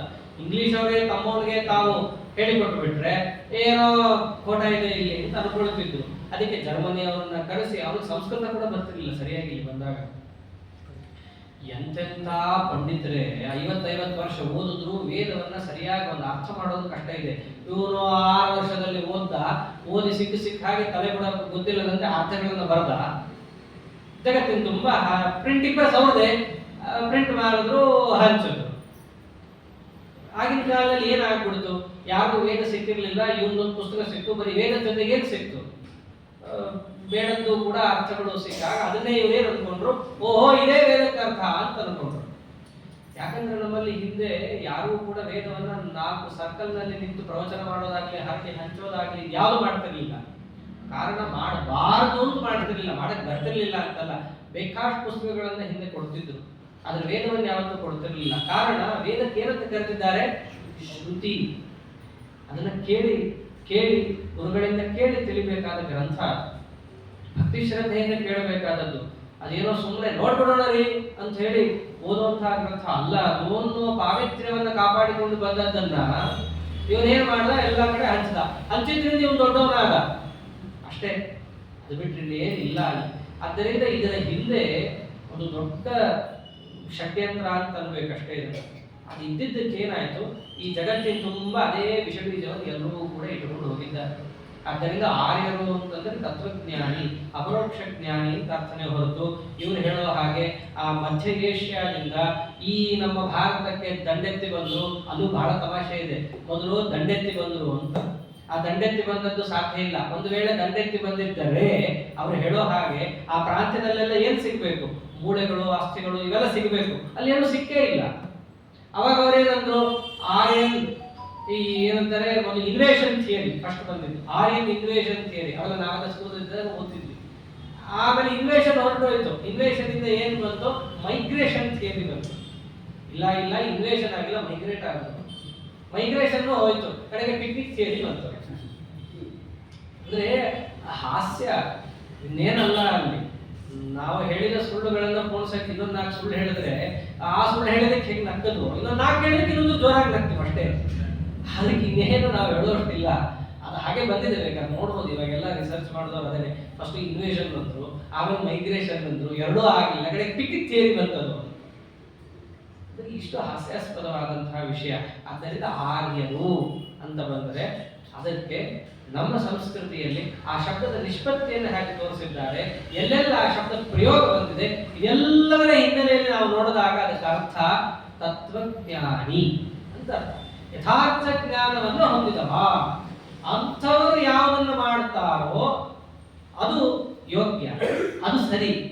ಅದನ್ನ ಬಿಟ್ಟು ಅವ್ರು ಇಂಥದ್ದು ಸಂಪ್ರದಾಯ ಅಂತ ಹೇಳದೆ, ಅವರು ಮಾಡದೆ ಇರೋದನ್ನ ನಿಮಗೆ ಮೇಲ್ನೋಟಕ್ಕದು ಸರಿಯಾಗಿ ಕಂಡರೂ ಕೂಡ ಅದನ್ನ ಏನಂತ ಕರಿಬೇಕು ಅಂತಾನೆ ಕೃಷ್ಣ, ಕಶ್ಮಲ, ಒಳ್ಳೆಯದು. ಇನ್ನೊಂದು ಪ್ರಶ್ನೆ ಬರುತ್ತೆ, ಯಾತಕ್ಕೆ ಅವರು ಅದನ್ನು ಸೇವಿಸಲಿಲ್ಲ? 2 ಕಾರಣ. ಅದನ್ನು ಹೇಳ್ತಾನೆ ಮುಂದೆ ಕೃಷ್ಣ. ಯಾಕೆ ದೊಡ್ಡವರು ಆ ಕೆಲಸವನ್ನ ಮಾಡಲಿಲ್ಲ? ಉದಾಹರಣೆಗೆ ಅರ್ಜುನನ ಪ್ರಸಂಗವನ್ನೇ ತಗೊಂಡಲ್ಲಿ, ಅರ್ಜುನ ವಿಷಮ ಕಾಲದಲ್ಲಿ ಕಾರುಣ್ಯ ಅಂತ ಏನು ತನಗೆ ತಾನು ಅದಕ್ಕೊಂದು ತೋರಿಸ್ತಾ, ಅದನ್ನ ಸಜ್ಜನರು ಯಾಕೆ ಮಾಡಲಿಲ್ಲ ಗೊತ್ತೇನು? 2 ಕಾರಣ ಇದೆ. ಅದನ್ನೇ ಅಂದಿದ್ದು ಅಸ್ವರ್ಗ್ಯಂ ಅಕೀರ್ತಿಕರಂ ಅರ್ಜುನ. ಅಸ್ವರ್ಗ್ಯಂ ಅದು ಸ್ವರ್ಗಕ್ಕೆ ಕಾರಣವಾದ ಅಂಶವಲ್ಲ, ಅರ್ಥಾತ್ ಅಲೌಕಿಕ ಸುಖಕ್ಕೆ ಕಾರಣವಾದ ಅಂಶವಲ್ಲ. ಅದಕ್ಕೋಸ್ಕರ ಆ ರೀತಿಯಾದ ಕೆಲಸ ಮಾಡಲಿಲ್ಲ. ಸುಖ 2 ತರ, ಒಂದು ಲೌಕಿಕ, ಇನ್ನೊಂದು ಅಲೌಕಿಕ. ಇಂತಹ ಕೆಲಸವನ್ನ ಯಾಕೆ ಹಿರಿಯರು ಮಾಡಲಿಲ್ಲ ಗೊತ್ತೇನು? ಅದು ಲೌಕಿಕ ಸುಖಕ್ಕೆ ಕಾರಣವಲ್ಲ, ಅದನ್ನ ಅಕೀರ್ತಿಕರಂ ಅಂತಂದ. ಕೀರ್ತಿ ಎನ್ನುವುದು ಲೌಕಿಕವಾದ ಫಲ, ಅದಕ್ಕೆ ಕಾರಣವಾಗುವುದಿಲ್ಲ, ಅದು ಕೀರ್ತಿಕರವಲ್ಲ. ಅಷ್ಟೇ ಅಲ್ಲ, ಇಲ್ಲಿ ಕೀರ್ತಿ ಸಿಗದೆ ಏನಂತೆ, ಇಲ್ಲಿ ಫಲ ಸಿಗದೆ ಏನಂತೆ, ಮೇಲೂ ಫಲ ಸಿಗಬಹುದಲ್ಲ, ಮೇಲೂ ಕೂಡ ನಿನಗೆ ಫಲ ಸಿಗಲ್ಲ. ಅದಕ್ಕೆ ಮೇಲೂ ಕೂಡ ಸಿಗಲ್ಲ ಅನ್ನೋದನ್ನೇ ಕೃಷ್ಣ ಏನಂದಿದ್ದು, ಅಸ್ವರ್ಗ್ಯಂ, ಸ್ವರ್ಗಾದಿ ಪುರುಷಾರ್ಥಕ್ಕೂ ಕಾರಣವಲ್ಲ, ಅದಕ್ಕೇನೆ ಆರ್ಯರಿದಿಂದ ಸೇವಿಸಲಿಲ್ಲ. ಯಾಕೆ ದೊಡ್ಡವರು ಇದನ್ನು ಮಾಡಲಿಲ್ಲ ಗೊತ್ತೇನು? ಇಹಕ್ಕೂ ಅಲ್ಲ ಪರಕ್ಕೂ ಅಲ್ಲ, ಅದಕ್ಕೆ ಅವರು ಮಾಡಿಲ್ಲ. ಆದ್ದರಿಂದಲೇ ಅವರು ಮಾಡದೇ ಇರೋದನ್ನು ನೀನು ಅನುಷ್ಠಾನ ಮಾಡಿದರೆ ಅದನ್ನ ಏನಂತ ಕರಿಬೇಕು? ಕೊಳೆ, ಇನ್ನೇನಂತ ಕರಿಬೇಕು? ನಿಂದೆಲ್ಲ ಕಾರುಣ್ಯ ಅಂತಾನೆ ನಾವು ಪರಿಗಣಿಸಲ್ಲ. ಕೃಷ್ಣನ ಮಾತು ಬಹಳ ಶಾರ್ಪ್. ಇಲ್ಲೆಲ್ಲ ಭಗವದ್ಗೀತೆಯಲ್ಲಿ ಭಗವಂತ ಆಡಿದ ಮಾತು ಒಂದೊಂದು ಏನೇನು ತಗೊಂಡ್ರು ಕೂಡ ಅದರಿಂದ ಬಹಳಷ್ಟು ಅಭಿಪ್ರಾಯ ಇಟ್ಟುಕೊಂಡು ಆಡಿದ್ದು. ಒಂದು ಕಡೆನೂ ಕೂಡ ಕೃಷ್ಣ ಕಾರುಣ್ಯ ಅನ್ನೋ ಶಬ್ದನೇ ಬಳಸಲ್ಲ. ಸಂಜಯ ಅಂದ ತಥಾ ಕೃಪಯಾವಿಷ್ಟಂ, ಹಾಗೆ ಅವನು ಕಾರುಣ್ಯ ಹೊಂದಿದ್ದರು. ಕೃಷ್ಣ ಅಂದಿದ್ದೇನು? ಕಶ್ಮಲ. ಹೀಗಂದು ಕೃಷ್ಣ ಏನ್ ಮಾಡಿದ್ದು? ಯಾಕೋ ಬಂತು ನಿಮಗೆ ಈ ರೀತಿಯಾದ ಕೊಳೆ ತಲೆಯಲ್ಲಿ ಮನಸ್ಸಲ್ಲಿ ಅಂತ ಕೇಳಿ ಮುಂದೆ ಇನ್ನೊಂದು ಮಾಡ್ಕೊಂತಾರೆ. ಯಾಕೆ ಬಂತು? ಬರಬಾರ್ದಿತ್ತು, ಬಂದ್ಬಿಟ್ಟಿದೆ. ಅದನ್ನ ಏನ್ ಮಾಡಬೇಕು? ಅದರ ಬಗ್ಗೆನೇ ನಾವು ಯಾಕೆ ಬಂತು ಅಂತ ನೋಡೋದಲ್ಲ, ಬಿಡೋದು. ಯಾಕೆ ಹೀಗಂತಿದ್ದಾನೆ?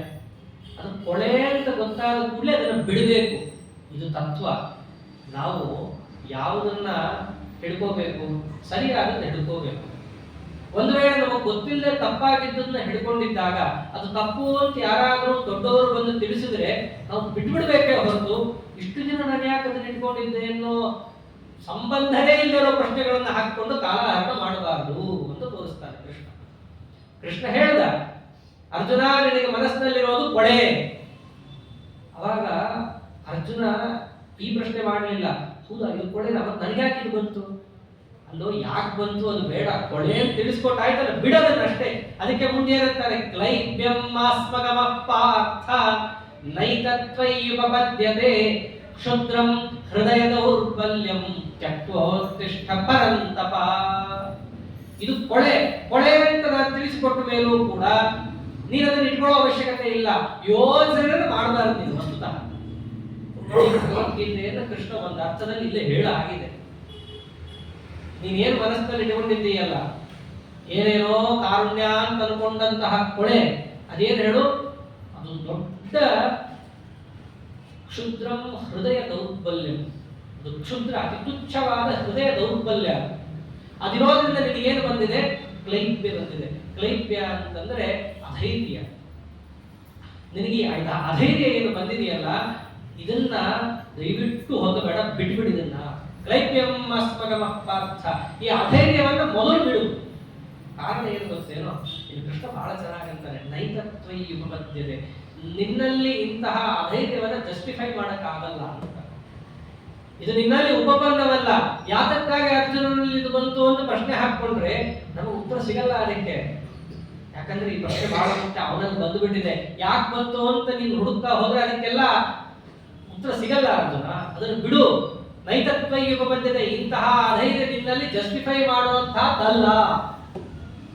ಇದು ತಪ್ಪು ಅಂತ ತೋರಿಸಿಕೊಂಡಾಗಿದೆ, ಕಷ್ಮಲ ಅಂತ ತೋರಿಸಿಕೊಂಡಾಗಿದೆ. ಇಂತಹ ಕ್ಷುದ್ರಂ ಹೃದಯ ದೌರ್ಬಲ್ಯಂ, ಇಂತಹ ತುಚ್ಛವಾದ ಹೃದಯದ ದೌರ್ಬಲ್ಯ ಏನಿದೆ, ಇದಕ್ಕೆ ಒಂದೇ ನಾ ಹೇಳ್ಬೋದು, ಏನಂತ? ತ್ಯಕ್ತ್ವ ಉತ್ತಿಷ್ಠ ಪರಂತಪ. ಅಲ್ಲಿ ಪರಂತಪ ಅಂತ ಕೃಷ್ಣ ಮತ್ತೆ ಆಡ್ತಾನೆ. ಅಲ್ಲೋ ನೀನು ಪರಂತಪ. ಪರಂತಪ ಅಂತಂದ್ರೆ ಏನು? ಪರ ಅಂದ್ರೆ ಶತ್ರುಗಳು, ಅವರನ್ನ ತಪ, ಅವರಿಗೆ ತಾಪವನ್ನ ಉಂಟು ಮಾಡೋದು ನೀನು ಅರ್ಜುನ.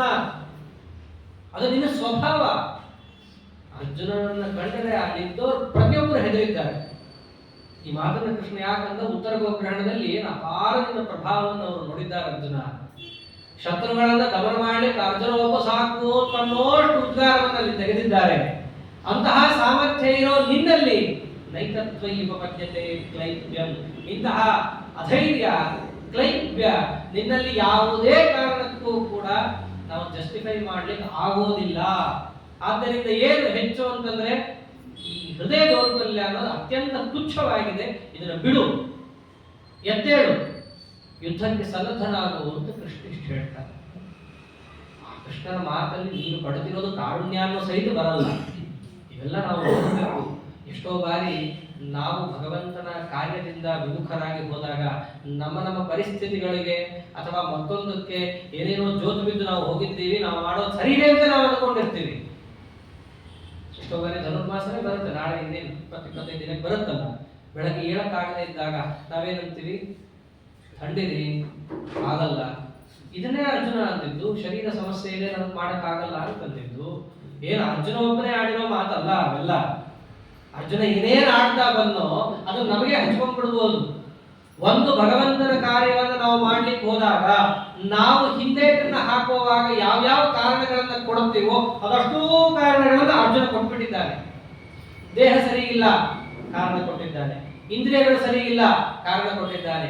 ನಮ್ಮಲ್ಲೇ ಇರುವ ಗುರು ಹಿರಿಯರಿಗೆ ಮನಸ್ಸು ನೋಯುತ್ತೆ, ಅದಕ್ಕೋಸ್ಕರ ನಾವು ಮಾಡಲ್ಲ, ಅದನ್ನೂ ಕಾರಣ ಕೊಟ್ಬಿಟ್ಟಿದ್ದಾನೆ.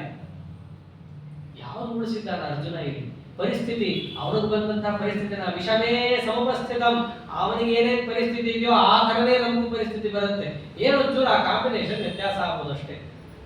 ಒಟ್ಟಿನಲ್ಲಿ ಸೂತ್ರ ಏನು? ಭಗವಂತನ ಕಾರ್ಯದಲ್ಲಿ ನಾವು ತತ್ಪರರಾದಾಗ ನಾವು ಹಿಂದೆ ಹಾಕುವುದಕ್ಕೆ ಏನೇನು ಕಾರಣಗಳನ್ನು ಕೊಡ್ತೀವೋ ಅರ್ಜುನ ಅದಷ್ಟನ್ನು ಕೊಟ್ಟು ಇಲ್ಲಿ ಉತ್ಪಾದನೆ ಮಾಡಿದ್ದಾನೆ. ನಾವು ಹೆಂಗೆ ಹಿಂದೆ ಮಾಡಿಕೊಂಡು ನಾವು ಮಾಡಿ ಸರಿ ಅಂತ ಅನ್ಕೋತೀವೋ ಅರ್ಜುನನು ಅದೇ ಮಾಡಿದ್ದಾನೆ. ಅದಕ್ಕೆ ಮೊದಲನೇ ಉಪದೇಶ ಪರಮಾತ್ಮ ಏನು ಮಾಡಿದ್ದು? ಮೊದಲು ಈ ಕಷ್ಮನ ಬಿಡ್ರಿ, ನಿಮ್ಗೆ ಏನಿದೆ ಮಾಡಬೇಕಾದಂತಹ ಕೆಲಸ ಸುಮ್ಮನೆ ಅದನ್ನು ಮಾಡ್ರಿ, ಈ ಕಷ್ಮಲವನ್ನ ಬಿಡ್ರಿ. ಈ ಕ್ಲೈಪ್ಯ ನಿಮ್ಮಲ್ಲಿ ಉಪಪನ್ನವಲ್ಲ. ಇದು ಎಲ್ಲ ಜೀವರಾಶಿಗಳಿಗೂ ಕೂಡ ಅರ್ಜುನನನ್ನ ಮುಂದೆ ಮಾಡಿಕೊಂಡು ಹೇಳ್ತಾ ಇರುವಂತಹ ಮಾತಿದೆ. ಈಗ ಪರಮಾತ್ಮ ಹೇಳಿದ ಹಿತವಚನ ಇದು ಅರ್ಜುನನಿಗೆ. ಆದ್ರೆ ಅವನಿಗೆ ಹಿತ ಅನ್ಸೋದು ಎಲ್ಲಿ?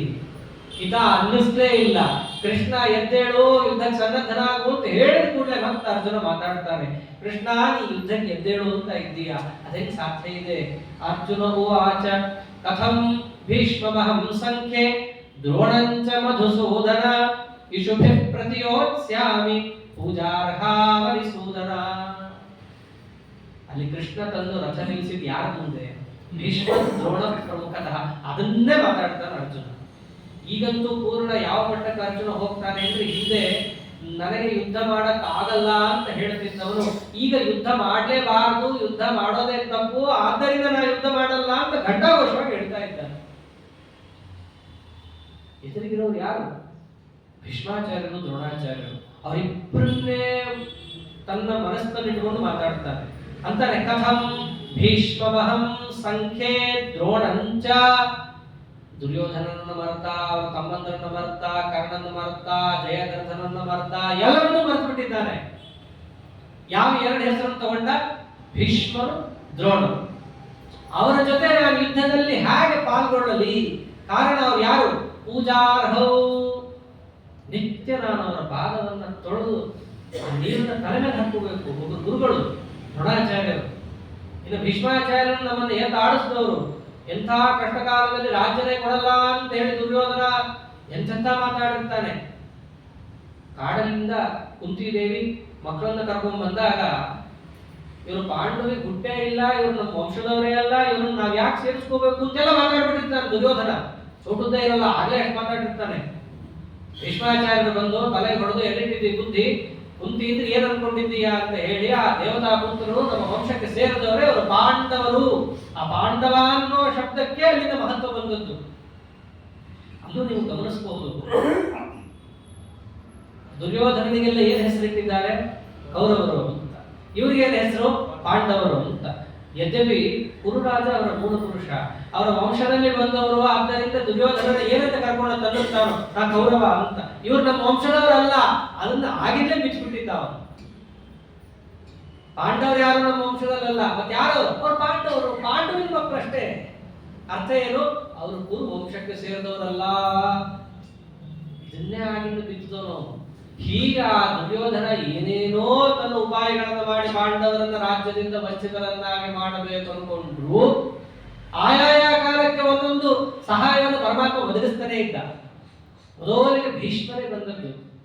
ಕುಂತಿಯನ್ನ ಕಾಡಿನಿಂದ ಕರ್ಕೊಂಡು ಬಂದಾಗ ಮಕ್ಕಳನ್ನು ಸ್ವಾಗತ ಮಾಡಿ ಇವರು ಇಲ್ಲೇ ಇರಬೇಕು, ಇವರಿಗೆ ಈ ರಾಜ್ಯ ಸೇರತಕ್ಕದ್ದು ಮೊದಲು ಪ್ರತಿಪಾದನೆ ಮಾಡಿದವರು ಭೀಷ್ಮಾಚಾರ್ಯರು. ಭೀಷ್ಮಾಚಾರ್ಯರನ್ನು ಎದುರಾಕೊಳ್ಳುವಂತ ಗಂಡಸು ಆ ಕಾಲದಲ್ಲಿ ಯಾರೂ ಇರಲಿಲ್ಲ. ಕಂಸ ಮುಂತಾದವರೆಲ್ಲ ಇದ್ರೂ ಕೂಡ ಅವರೆಲ್ಲರೂ ಭೀಷ್ಮರನ್ನು ನೋಡಿ ಹೆದರ್ತಾ ಇದ್ರು. ಭೀಷ್ಮಾಚಾರ್ಯರು ಕಂಸ ನೋಡಿ ಹೆದರ್ತಾ ಇದ್ರು. ಆದ್ರೆ ಇಬ್ರಿಗೂ ಹೆದರಿಕೆ, ಇಬ್ರು ಹೇಳ್ಕೊತಿರ್ಲಿಲ್ಲ. ಅದೊಂದು ವಿಶೇಷ. ಅವ್ರಿಗೆ ಯಾಕೆ ಕಂಸನಿಗೆ ಭೀಷ್ಮಾಚಾರ್ಯ ಕಂಡ್ರೆ ಹೆದರಿಕೆ ಅಂತಂದ್ರೆ ಅವ್ರ ಪರಶುರಾಮ ದೇವರನ್ನ ಗೆದ್ದು ಬಿಟ್ಟಿದ್ರು. ಆ ಅಂಬಾಲಿಕಾ ಈ ಕಥೆಯನ್ನು ನೋಡಿದಾಗ ಪರಶುರಾಮ ದೇವರ ಒಂದು ಬಲ ತಗೊಂಡು ಭೀಷ್ಮರನ್ನ ಬಡಿಯೋಣ ಅಂತ ಬಂದ್ರೆ ಪರಶುರಾಮ ದೇವರು ಅಂಬಾನ ಏನ್ ಮಾಡ್ಲಿ, ಸೋತೆ, ಏನು ಮಾಡಕ್ಕಾಗಲ್ಲ ಅಂತ ಕೈ ಎತ್ಬಿಡ್ತಾನೆ ದೇವರು. ಯಾಕೆ? ಆ ಭೀಷ್ಮರ ಮಹತ್ವ ಏನು ಅಂತ ಜಗತ್ತನ್ನು ತೋರ್ಸಕ್ಕೆ. ಯಾವಾಗ ಪರಶುರಾಮ ದೇವರನ್ನ ಗೆದ್ದಿದ್ದಾರೆ ಅಂತ ಗೊತ್ತಾಗುತ್ತೋ ಜರಾಸಂಧ ಮತ್ತು ಕಂಸ ಇಬ್ರು ತಣ್ಣಗಾಗಿ ಹೋಗ್ತಾರೆ. ಬೇಡ ಇವ್ರ ಸಾವಾಸ ಅಂತ. ಆದ್ರೆ ಭೀಷ್ಮಾಚಾರ್ಯ ಒಳಗಿಂದೊಳಗೆ ಗೊತ್ತು, ಒಂದು ವೇಳೆ ಇವ್ರು ನನ್ನ ಮೇಲೆ ಯುದ್ಧಕ್ಕೆ ಬಂದ್ರೆ ಕಷ್ಟ ಇದೆ ಅಂತ. ಹಾಗೆ ಆ ಜರಾಸಂಧನ ಮೇಲೆ ಹೋಗ್ಲಿಕ್ಕೆ ಭಯ ಬೇಕಾದಷ್ಟಿತ್ತು. ಕಂಸಂದಂತೂ ಸರಿನೇ ಸರಿ, ಅರ್ಗೆ ಕೊಡ್ಬೇಕಾದ್ರೆ ಒಂದೇ ಒಂದು ಹೆಸರು ಬರೋದು, ಜಾತಃ ಸಂಸವಧಾರ್ಥಾಯ. ಒಂದೇ ಒಂದು ದೊಡ್ಡ ಪರಾಕ್ರಮ. ಹಾಗಾಗಿ ಅಲ್ಲಿ 3 ಜನರದ್ದು ಏನಾಗ್ಬಿಟ್ಟಿರುತ್ತೆ, ಒಂದು ಹಸ್ತಿನಾವತಿ, ಮಥುರಾ, ಮಗಧ, 3 ರಾಜ್ಯದಲ್ಲೂ ಕೂಡ ಒಬ್ಬರ ಮೇಲೆ ಒಬ್ಬರು ಯುದ್ಧಕ್ಕೆ ಹೋಗ್ತಾ ಇರಲ್ಲ, ಭಯ ಅದರಲ್ಲಿ ಇದ್ದಂತಹದ್ದು. ಅದಕ್ಕೆ ಒಬ್ಬ ಸತ್ತ ಅಂತ ಕೂಡಲೇ ಯುದ್ಧಗಳು ಪ್ರಾರಂಭ ಆಗುತ್ತೆ. ಕಂಸ ಸತ್ತ ಅಂತ ಕೂಡಲೇ ಆ ಮಗಧದವರು ಮಥುರಾದ ಮೇಲೆ ಆಕ್ರಮಣ ಮಾಡಕ್ ಬರೋದೆಲ್ಲ ಅವಾಗ ಶುರುವಾಗುತ್ತೆ. ರಾಜನೀತಿಯ ಪ್ರಕಾರವೂ ಕಥೆ ಇದೆ, ಧಾರ್ಮಿಕವಾಗಿಯೂ ಕಥೆ ಇದೆ, ಶೈಕ್ಷಣಿಕವಾಗಿಯೂ ಕಥೆ ಇದೆ. ಅಲ್ಲಿ ಒಟ್ಟಲ್ಲಿ ಏನು ಬಂದದ್ದು, ಹೀಗೆ ಆ ಪಾಂಡವರಲ್ಲಿ ಇವರನ್ನ ಸೇರಿಸ್ಕೋಬೇಕು ಅಂತ ಪ್ರಶ್ನೆ ಬಂದಾಗ ಭೀಷ್ಮಾಚಾರ್ಯನ ತೀರ್ಪು ಕೊಟ್ಟರು ಅಂತಂದ್ರೆ ಅದನ್ನು ಯಾರೂ ಎದುರಾಕೊಳ್ಳಕ್ ತಯಾರಿರಲಿಲ್ಲ. ಪಾಂಡವರನ್ನು ಒಳಗೆ ಸೇರಿಸಿದ್ದೆ ಯಾವಾಗ? ಭೀಷ್ಮಾಚಾರ್ಯರೇ. ಅರ್ಜುನನನ್ನು ಎತ್ತುಕೊಂಡು ಅವನಿಗೆ ಲಾಲನ ಪಾಲನೆ ಮಾಡಿ ಕೃಪಾಚಾರ್ಯರ ಹತ್ರ ಪಾಠಕ್ಕೆ ಬಂದು ಸೇರಿಸಿ ಫಸ್ಟ್ ಅವರಿಗೆ ಧನುರ್ವಿದ್ಯೆಯನ್ನು ಪಾಠ ಮಾಡಿದವರು ಕೃಪಾಚಾರ್ಯರು. ಆಮೇಲೆ ಆಟ ಆಡಬೇಕಾದ್ರೆ ಅಲ್ಲೆಲ್ಲೋ ಹೋಗಿ ಬಾವಿಯಲ್ಲಿ ಬಿದ್ದು ಉಂಗುರನು ಬಿದ್ದು ಕಡೆಗೆ ಆಮೇಲೆ ದ್ರೋಣಾಚಾರ್ಯರು ಬಂದು ತೆಕ್ಕೊಟ್ಟ ಮೇಲೆ ಇವರು ಕೂಡ ನಮ್ಮ ಗುರುಗಳ ಶಿಷ್ಯರೇ. ಯಾರು? ದ್ರೋಣಾಚಾರ್ಯರು. ಅವರ ಹತ್ರ ಇವರು ಹೋಗ್ಲಿ ಅಂತ ಹೇಳಿ ಅಷ್ಟು ಮೊದಲಿಂದಲೂ ಕೂಡ ಆ ಪಾಂಡವರನ್ನು ಹಿಡಿದು ಹಿಡಿದು ಹಿಡಿದು ಕಾಪಾಡಿದವರು. ಈ ಮಾತನ್ನ ಕಡೆ ತನಕನು ಆ ದುರ್ಯೋಧನ ಅಂತಾನೆ, ಮೊದಲಿಂದೂ ನಿಮಗೆ ಪಾಂಡವರ ಮೇಲೆ ಪ್ರೀತಿ, ಏನ್ ಮಾಡಿ ನನ್ನ ಕರ್ಮ ನಿಮ್ಮನ್ನೇ ಸೇನಾಪತಿ ಮಾಡ್ಬೇಕಾಗಿ ಬಂದಿದೆ. ಹಿರಿಯರು ಬಿಟ್ಟರೆ ಬೇರೆಯವರನ್ನ ಹೋದ್ರೆ ಅವರೇ ಹೆದರಿಕೆ ಆಗುತ್ತೆ. ಭೀಷ್ಮರನ್ನ ಬಿಟ್ರೆ ಭೀಷ್ಮಾಚಾರ್ಯಂದು ಬಾಯಿ ಬಿಟ್ಟು ಹೇಳೇ ಇರ್ತಾರೆ ಎಷ್ಟೋ ಸಂಜೆ, ನಮ್ಗೆ ಗೆಲ್ಲಕ್ಕಾಗಲ್ವೋ ಅವ್ರನ್ನ ಅಂತ. ಹಠಾತ್ನು ಅವ್ರನ್ನೇ ಸೇನಾಪತಿ ಮಾಡಿರ್ತಾನೆ ದುರ್ಯೋಧನ. ಇಷ್ಟು ನಮ್ಮ ಮೇಲೆ ಪ್ರೀತಿ ಮಾಡುವಂತಹ ಭೀಷ್ಮರಾಗಲಿ ದ್ರೋಣರಾಗಲಿ ಎದುರಿಗಿದ್ದಾಗ ಅವರನ್ನು ನಾವು ಪೂಜೆ ಮಾಡಬೇಕು, ಅವರು ಪೂಜಾರ್ಹರು ಅಂಥವ್ರನ್ನ ಇಶುಭೆ ಪ್ರತಿಯೋತ್ಸ್ಯಾಮಿ, ಅವ್ರನ್ನ ಬಾಣಗಳಿಂದ ನಾನು ಹೇಗೆ ಯುದ್ಧ ಮಾಡೇನು. ಇವೆಲ್ಲ ಒಂದು ಸರ್ತಿ ಅವರ ಕಣ್ಣು ಮುಂದೆ ನಿಂತಾಗ ಅರ್ಜುನನಿಗೆ ಅದೆಲ್ಲಾ ಫ್ಲಾಶ್ ಬ್ಯಾಕ್ ತಲೆಗೆ ಬರ್ತಾ ಇದೆ. ಎಷ್ಟು ನಮ್ಮನ್ನ ಎತ್ತಾಡ್ಸಿದ್ರು, ನನ್ನನ್ನ ಎಷ್ಟು ಮೇಲೆ ತಗೊಂಡ್ಬಂದ್ರು, ಇವರನ್ನ ನಾವು ಬಾಣದಿಂದ ಚುಚ್ಚಿ ಕೊಡ್ಬೇಕಾ? ಅಂತಹ ಉಪಕಾರ ಮಾಡಿದವರು ಎದುರಿಗೆ ನಾವು ತುಂಕಾರ ಸಹಿತ ಮಾಡಕ್ಕಾಗಲ್ಲ, ಏನು ಧ್ವನಿಯಲ್ಲಿ ಸಹಿತ ನಾವು ಮಾತಾಡಕ್ಕಾಗಲ್ಲ. ಅಂಥವ್ರನ್ನ ನಾವು ಬಾಣದಿಂದ ಹೊಡೆದು ಚುಚ್ಚಿ ಕೊಲ್ಲಬೇಕು ಅಂತಂದ್ರೆ ಕಥಂ, ಇದು ಹೆಂಗಾಗತ್ತೆ ಕೃಷ್ಣ? ಕಥಂ ಭೀಷ್ಮಮಹಂ ಸಂಖ್ಯೆ ದ್ರೋಣಂಚ ಮಧುಸೂದನ ಇಶುಭೆ ಪ್ರತಿಯೋತ್ಸ್ಯಾಮಿ ಪೂಜಾರ್ಹಾವರಿಸೂದನ. ಇದು ಹೆಂಗಾಗತ್ತೆ? ಇದೆಲ್ಲ ನಮ್ಮ ಜೀವನದಲ್ಲೂ ಬರುತ್ತೀವೆಲ್ಲ ಸನ್ನಿವೇಶ. ಏನೋ ಒಂದು ಸತ್ಕರ್ಮ ಮಾಡಕ್ಕೆಂದು ಹೋಗ್ತೀವಿ, ನಮಗೆ ದೊಡ್ಡವರು ಅಂತ ಅನಿಸ್ಕೊಂಡವ್ರು ಏನ್ ಮಾಡ್ಬಿಡ್ತಾರೆ, ಇದೆಲ್ಲ ಬೇಡಪ್ಪ ಅಂತ ಒಂದು ಮಾತು ಅಂದ್ಬಿಡ್ತಾರೆ. ನಮಗ್ ಸಾಮರ್ಥ್ಯ ಇರುತ್ತೆ, ಎಲ್ಲ ಇರುತ್ತೆ, ನಾವೇನ್ ಮಾಡ್ಬೇಕು ಅವಾಗ? ಅವ್ರು ಬೇಡ ಅಂತಾರೆ ಅಥವಾ ಮಾಡಿದ್ರೆ ಮನಸ್ಸಿಗೆ ನೋವಾಗತ್ತೆ ಅಂತ ಬಿಡ್ಬೇಕಾ? ಇಲ್ಲ ಅವ್ರಿಗೆ ಆಗಪ್ಪ ದೇವ್ರ ಪ್ರೀತಿ ಆಗ್ಲಿ ಅಂತ ಮಾಡ್ಬೇಕಾ? ಇವೆಲ್ಲ ಎಲ್ರಿಗೂ ಬರುತ್ತಲ್ಲ. ಅರ್ಜುನನಿಗೂ ಅದೇ ಬಂದಂತು. ಅಲ್ಲಿ ಸಾಯಿಸೋ ತನಕ ಬಂದಿದೆ, ನಮಗಿಲ್ಲಿ ಬರೀ ಮನಸ್ಸು ನೋಯಿಸೋದು ಅಷ್ಟೇ ಬಂದದ್ದು. ಇಷ್ಟಕ್ಕೆ ನಾವು ಹಿಂಜರಿತೀವಿ ಅಂತ ಅರ್ಜುನ ಇನ್ನೆಷ್ಟು ಹಿಂಜರಿದಿರ್ಬೇಕು ಅವಾಗ ಈ ಕೆಲಸ ಮಾಡಿದ್ರೆ. ಇಷ್ಟೇ ಅಲ್ಲ, ಇನ್ನ ಒಂದು ಮಾತಂತಾನೆ, ನಾನು ಯುದ್ಧ ಮಾಡೋದಕ್ಕೆ ಆಗಲ್ಲ. ಯಾಕಾಗಲ್ಲ ಗೊತ್ತೇನು? ಗುರೂನ್ ಅಹತ್ವಾ ಹಿ ಮಹಾನುಭಾವಾನ್ ಶ್ರೇಯೋ ಭೋಕ್ತುಂ ಭೈಕ್ಷಮಪೀಹ ಲೋಕೆ ಯಾನೇ ಹತ್ವಾರ್ಥ ಕಾಮಾನ್ಸ್ತು ಗುರೂನಿಹೈವ ಭುಂಜೀಯ ಭೋಗಾನ್ ರುಧಿರ ಪ್ರದಿಗ್ಧಾನ್. ಒಳ್ಳೆ ಮಾತಾಡ್ತಾನೆ ಅಂತಂದ್ರೆ ಎದುರಿಗಿರೋರು ಯಾರು? ಗುರೂನ್, ಅವರು ಗುರುಗಳು. ಒಬ್ಬರೇ ಅಲ್ವೇನೋ, ಬಹುವಚನ ಯಾಕೆ? ಬಹುವಚನ ಆಡಬೇಕು. ಯಾಕೆ ಅಂತಂದ್ರೆ ಗುರು ಹೇ ಆಚಾರ ಬನ್ನಿ ಅಲ್ಲ, ಆಯಾ ಶಬ್ದಕ್ಕೆ ಆಯಾ ಗೌರವ ಕೊಡಬೇಕು. ಅಥವಾ ಗುರೂನ್ ಅಂತಂದ್ರೆ ತನಗೆ ಯಾರ್ಯಾರು ಹಿರಿಯರಿದ್ದಾರೋ ಅವರೆಲ್ಲರೂ ಗುರುಸ್ಥಾನದಲ್ಲೇ ಬರ್ತಾರೆ. ಅಪ್ಪ, ದೊಡ್ಡಪ್ಪ, ಅದರಂತೆ ಚಿಕ್ಕಪ್ಪ ಆಗಿರ್ಬಹುದು, ಮಾವ ಆಗಿರ್ಬಹುದು, ಯಾರ್ಯಾರು ಸ್ವತ್ತಮಾಸ್ತು ಕ್ರಮೇಣೈವ ಸರ್ವೇಪಿ ಗುರವ ಸ್ಮೃತಃ. ಹೆಣ್ಣುಕೊಟ್ಟ ಮಾವನು ಗುರುನೇ. ಇದನ್ನೇ ಅಂತಾಳೆ ಸತೀದೇವಿ ಭಾರತ ದೇವರಿಗೆ. ಗುರುಗಳ ಮನೆಗೆ ಆಹ್ವಾನ ಇಲ್ಲದೇನು ಹೋಗಬಹುದು ಅಂತಿದೆ. ಆದ್ದರಿಂದ ನಮ್ಮಪ್ಪ ನಿಮ್ಮನ್ನ ಯಜ್ಞಕ್ಕೆ ಕರೀದೇ ಇದ್ರೂ ಕೂಡ ನೀವು ಆಹ್ವಾನದ ನಿರೀಕ್ಷೆ ಇಲ್ಲದೆ ಬರಬಹುದು, ಅಷ್ಟೇ ಅಲ್ಲ ಬರಬೇಕು ಅಂತ ಹೇಳೋರು. ಅಂದ್ರೇನು? ಗುರುಗಳು ಅಂತಂದ್ರೆ ನಮಗಿಂತ ಉತ್ತಮರು ಯಾರ್ಯಾರಿದ್ದಾರೆ ಅವರೆಲ್ಲ ಗುರುಗಳೇ. ಇಲ್ಲಿ ನನ್ನ ಎದುರಿಗೆ ಯಾರ್ಯಾರಿದ್ದಾರೆ? ಎಲ್ಲ ಗುರುಗಳೇ ಇದ್ದಾರೆ. ಕೆಲವೊಮ್ಮೆ ಇದು ಕೂಡ ಮಾತು ಬಂದಿದೆ ಭಾಗವತದಲ್ಲಿ, ಗುರುಕ್ತಮಪಿ ನಗ್ರಾಹ್ಯಂ ಯದನರ್ಥ್ಯರ್ಥ ಕಲ್ಪಕಂ. ಒಂದು ವೇಳೆ ಅಂತಹ ಗುರುಸ್ಥಾನದಲ್ಲಿದ್ದವರು ಅನರ್ಥವನ್ನು ಹೇಳಿದ್ರೆ ಅವನ ಆ ವಿಷಯದಲ್ಲಿ ಗುರು ಅಲ್ಲ ಅಂತ ಇದೆ. ಅಂತಹ ಸ್ವಭಾವ ಅವನಿಗಿದ್ದರೆ ಅವನು ಗುರುಗಳಲ್ಲ, ಈ ಮಾತು ಬಂದಿದೆ. ಹಂಗಿದೆಯಾ? ಅಲ್ಲ. ಮುಂದೆ ಮಹಾನುಭಾವಾನ್ ಅಂತಂದ. ಎದುರಿಗಿರೋರು ಯಾರು? ಬರೀ ನಮ್ಮ ಗುರುಸ್ಥಾನದಲ್ಲಿ ಏನೋ ಬಂದವರಲ್ಲ, ಟೀಚರ್ ಅಲ್ಲ, ಸ್ಕೂಲಲ್ಲಿ ಬರ್ತಾರಲ್ಲ ಆ ತರದವರಲ್ಲ ಇವರು. ಇವ್ರು ಯಾರು? ಮಹಾನುಭಾವ. ಮಹಾನುಭಾವ ಅಂದ್ರೆ ಏನು? ಅನುಭಾವ ಅಂದ್ರೆ ಭಕ್ತಿ ಭಾವ, ಹರಿಗುರು ಭಕ್ತಿ, ಜ್ಞಾನ, ವೈರಾಗ್ಯ, ಶಮದವಾದ ಸಂಪತ್ತು ಇದು ಸ್ವಲ್ಪ ಇರೋದಲ್ಲ. ಮಹಾನುಭಾವ, ಅಪಾರವಾದ ಭಕ್ತಿ, ಜ್ಞಾನ, ವೈರಾಗ್ಯಗಳನ್ನು ಹೊಂದಿದಂತಹ ದೊಡ್ಡ ಸಾಧಕರು, ಅಂತಹ ಗುರುಗಳು ಇವರಿದ್ದಾರೆ ಎದುರಿಗೆ. ಅವ್ರನ್ನ ಕೊಲ್ಲೋದಲ್ಲ, ಮತ್ತೇನೋ ಅವ್ರನ್ನ ಕೊಲ್ಲದೆ ನಾವು ಸುಮ್ಮನೆ ಬಿಡಬೇಕು. ಅವ್ರನ್ನ ಕೊಲ್ಲಬಾರದು. ಮತ್ತೇನ್ ಮಾಡ್ತೀವೋ? ಕೊಲ್ಲದೆ ಇದ್ರೆ ಭಿಕ್ಷಾ ಬೇಡಬೇಕಾಗತ್ತೆ ನೀನು. ಯಾಕಂದ್ರೆ ರಾಜ್ಯ ಅಂತೂ ಸಿಗಲ್ಲ. ದುರ್ಯೋಧನ ಹೇಳಾಗಿದೆ, ಸೂಚ್ಯಂದ್ರ ಭೂಮಿಯನ್ನು ಕೊಡಲ್ಲ ಇವರಿಗೆ. 5 ಹಳ್ಳಿ ಕೇಳ್ತಾರೆ. ಮೊದಲು ಅರ್ಧ ರಾಜ್ಯನೇ, ನಮ್ಮ ರಾಜ್ಯ ನಮಗೆ ಕೊಡು ಅಂತ ಕೇಳ್ತಾರೆ, ಕೊಡಲ್ಲ ಅಂತಂತಾರೆ. ಆಮೇಲೆ 5 ಹಳ್ಳಿ ಕೊಡು ಅಂತಂತಾರೆ, ಕೊಡಲ್ಲ ಅಂತ. 1 ಹಳ್ಳಿ ಕೊಡಪ್ಪ ಅಂತಾರೆ, 1 ಹಳ್ಳಿ ಅಲ್ಲ, ಸೂಚ್ಯಂದ್ರ ಭೂಮಿಯನ್ನು ಕೂಡ ಕೊಡಲ್ಲ. ಯುದ್ಧ ನಿಶ್ಚಿತ. ಅಷ್ಟಾಗಿದೆ ಹಿಂದೆ. ಅವಾಗ ಮಾತಾಡ್ತಾ ಇದ್ದಾನೆ ಅರ್ಜುನ. ಅವರನ್ನ ನೀನೇನಾದ್ರೂ ಕೊಲ್ಲಿಲ್ಲ ಅಂತಂದ್ರೆ ನಿನಗಿರುವಂತಹ ಗತಿ ಏನು? ಭಿಕ್ಷಾ ಪಾತ್ರೆ, ಅಕ್ಷಯ ಪಾತ್ರನೂ ಅವರೇ ತಗೊಂಡ್ಬಿಡ್ತಾರೆ. ನೆಕ್ಸ್ಟ್ ಭಿಕ್ಷೆ ಬೇಡ್ಕೊಂಡು ತಿನ್ಬೇಕಾಗತ್ತೆ ಅಂದ್ರೆ ಅರ್ಜುನ ಅಂತಾನೆ, ಗುರು ಅಹತ್ವಾ ಹಿ ಮಹಾನುಭಾವ. ಅಂತಹ ಗುರುಗಳು ಮಹಾನುಭಾವರು, ಅವರನ್ನ ಕೊಲ್ಲದೆ ಒಂದು ವೇಳೆ ನಾನು ಭಿಕ್ಷೆ ಬೇಡೋದೇ ಆದಲ್ಲಿ ಅದೇ ಶ್ರೇಯಸ್ಸು. ಶ್ರೇಯೋ ಭೋಕ್ತುಂ ಭೈಕ್ಷ್ಯಮಪೀಹ ಲೋಕೆ. ಈ ಭೂಮಂಡಲದಲ್ಲಿ ನಾವು 5 ಜನರು ಭಿಕ್ಷೆ ಬೇಡಿಕೊಂಡು ಬದುಕೋದೇ ನಮಗೆ ಶ್ರೇಯಸ್ಸು. ಅವರಿಗೆ ಅದನ್ನು ಹೊಸದಲ್ಲ. ಏಕಚಕ್ರ ನಗರದಲ್ಲಿ ಬೇಕಾದಷ್ಟು ಬೇಡ ಆಗಿದೆ. ಧರ್ಮರಾಜ ಅರ್ಜುನ ಇವರೆಲ್ಲರೂ ಕೂಡ ಲಾಕ್ಷಾಗ್ರಹದಲ್ಲಿ ಅರಗಿನ ಮನೆಯಲ್ಲಿ ಸುಟ್ಟು ಬಂದ ಮೇಲೆ ವೇದವ್ಯಾಸ ದೇವರ ಆದೇಶದಂತೆ ಬ್ರಾಹ್ಮಣ ವೇಷ ಹಾಕೊಂಡು ಮನೆ ಮನೆ ಭಿಕ್ಷೆ ಬೇಡಿದ್ದೆಲ್ಲ ಅಭ್ಯಾಸ ಇದೆ. ಅರ್ಜುನ ಅಂತ ನಮಗ ಅಭ್ಯಾಸ ಇದೆ, ಕೃಷ್ಣ ಭಿಕ್ಷೆ ಬೇಡಿ ಬೇಡಿ ಅಭ್ಯಾಸ ಇದೆ, ಅದೇ ಬೇಡಿಕೊಂಡಿದ್ದು ಬಿಡ್ತೀವಿ. ಯಾಕಂದ್ರೆ ಈಗ ನೋಡು, ಗುರುಗಳನ್ನೇ ಕೊಂದು ಆ ಗುರುದ್ರೋಹವನ್ನು ಕಟ್ಟಿಕೊಂಡು ಆ ಮಹಾ ಪಾಪವನ್ನು ಸಂಪಾದನೆ ಮಾಡೋದಕ್ಕಿಂತ ಅವರನ್ನ ಕೊಲ್ಲದೆ ನಾವು ಲೋಕದಲ್ಲಿ ಭಿಕ್ಷೆಯನ್ನು ಬೇಡ್ಕೊಂಡಿದ್ರೆ ಅದೇನಂತ ಕರೆಸ್ಕೊಳ್ಳುತ್ತೆ? ಶ್ರೇಯೋ ಭೋಕ್ತುಂ ಭೈಕ್ಷಮಪಿ ಇಹಲೋಕೆ. ಅದೇ ನಮಗೆ ಶ್ರೇಯಸ್ಸು. ಸರಿನಪ್ಪ, ನಿಮ್ಮ ಮಾತೇ ಕೇಳ್ತೀನಿ ಕೃಷ್ಣ. ಆಯ್ತು, ಚಕ್ರೋತಿಷ್ಠ ಪರಂತಪ ಅಂತಿ ಎದ್ದೆ, ನಾನು ಬಿಲ್ಲುಬಾಣ ತಗೊಂಡು ಹೊಡೆದೆ, ಕೊಲ್ಲಿದ್ರಿಂದ ಏನಾಗುತ್ತೆ ಮುಂದೆ? ಗುರುಗಳನ್ನ ಕೊಂದೋದು ಅಂತ ಏನು ಬಂತಲ್ಲ, ಅದರಿಂದ ಪಾಪ ಬರುತ್ತೆ. ಆಯ್ತು, ಪಾಪ ಕಣ್ಣಿಗೆ ಕಾಣಲ್ಲ, ಒಂದ್ ಸ್ವಲ್ಪ ಪಕ್ಕಕ್ಕೆ ಇಡೋಣ. ಕಣ್ಣಿಗೆ ಕಾಣಿಸೋದೇನು? ರಾಜ್ಯ. ಅದೇ ತಾನೆ, ಅದಕ್ಕೋಸ್ಕರ ತಾನೇ ನಾವು ಯುದ್ಧ ಮಾಡಬೇಕು. ಆದರೆ ಆ ರಾಜ್ಯವನ್ನ ನಾವು ತಗೊಂಡು ಅನುಭವಿಸಿ ಸುಖ ಪಡಕ್ಕಾಗುತ್ತಾ?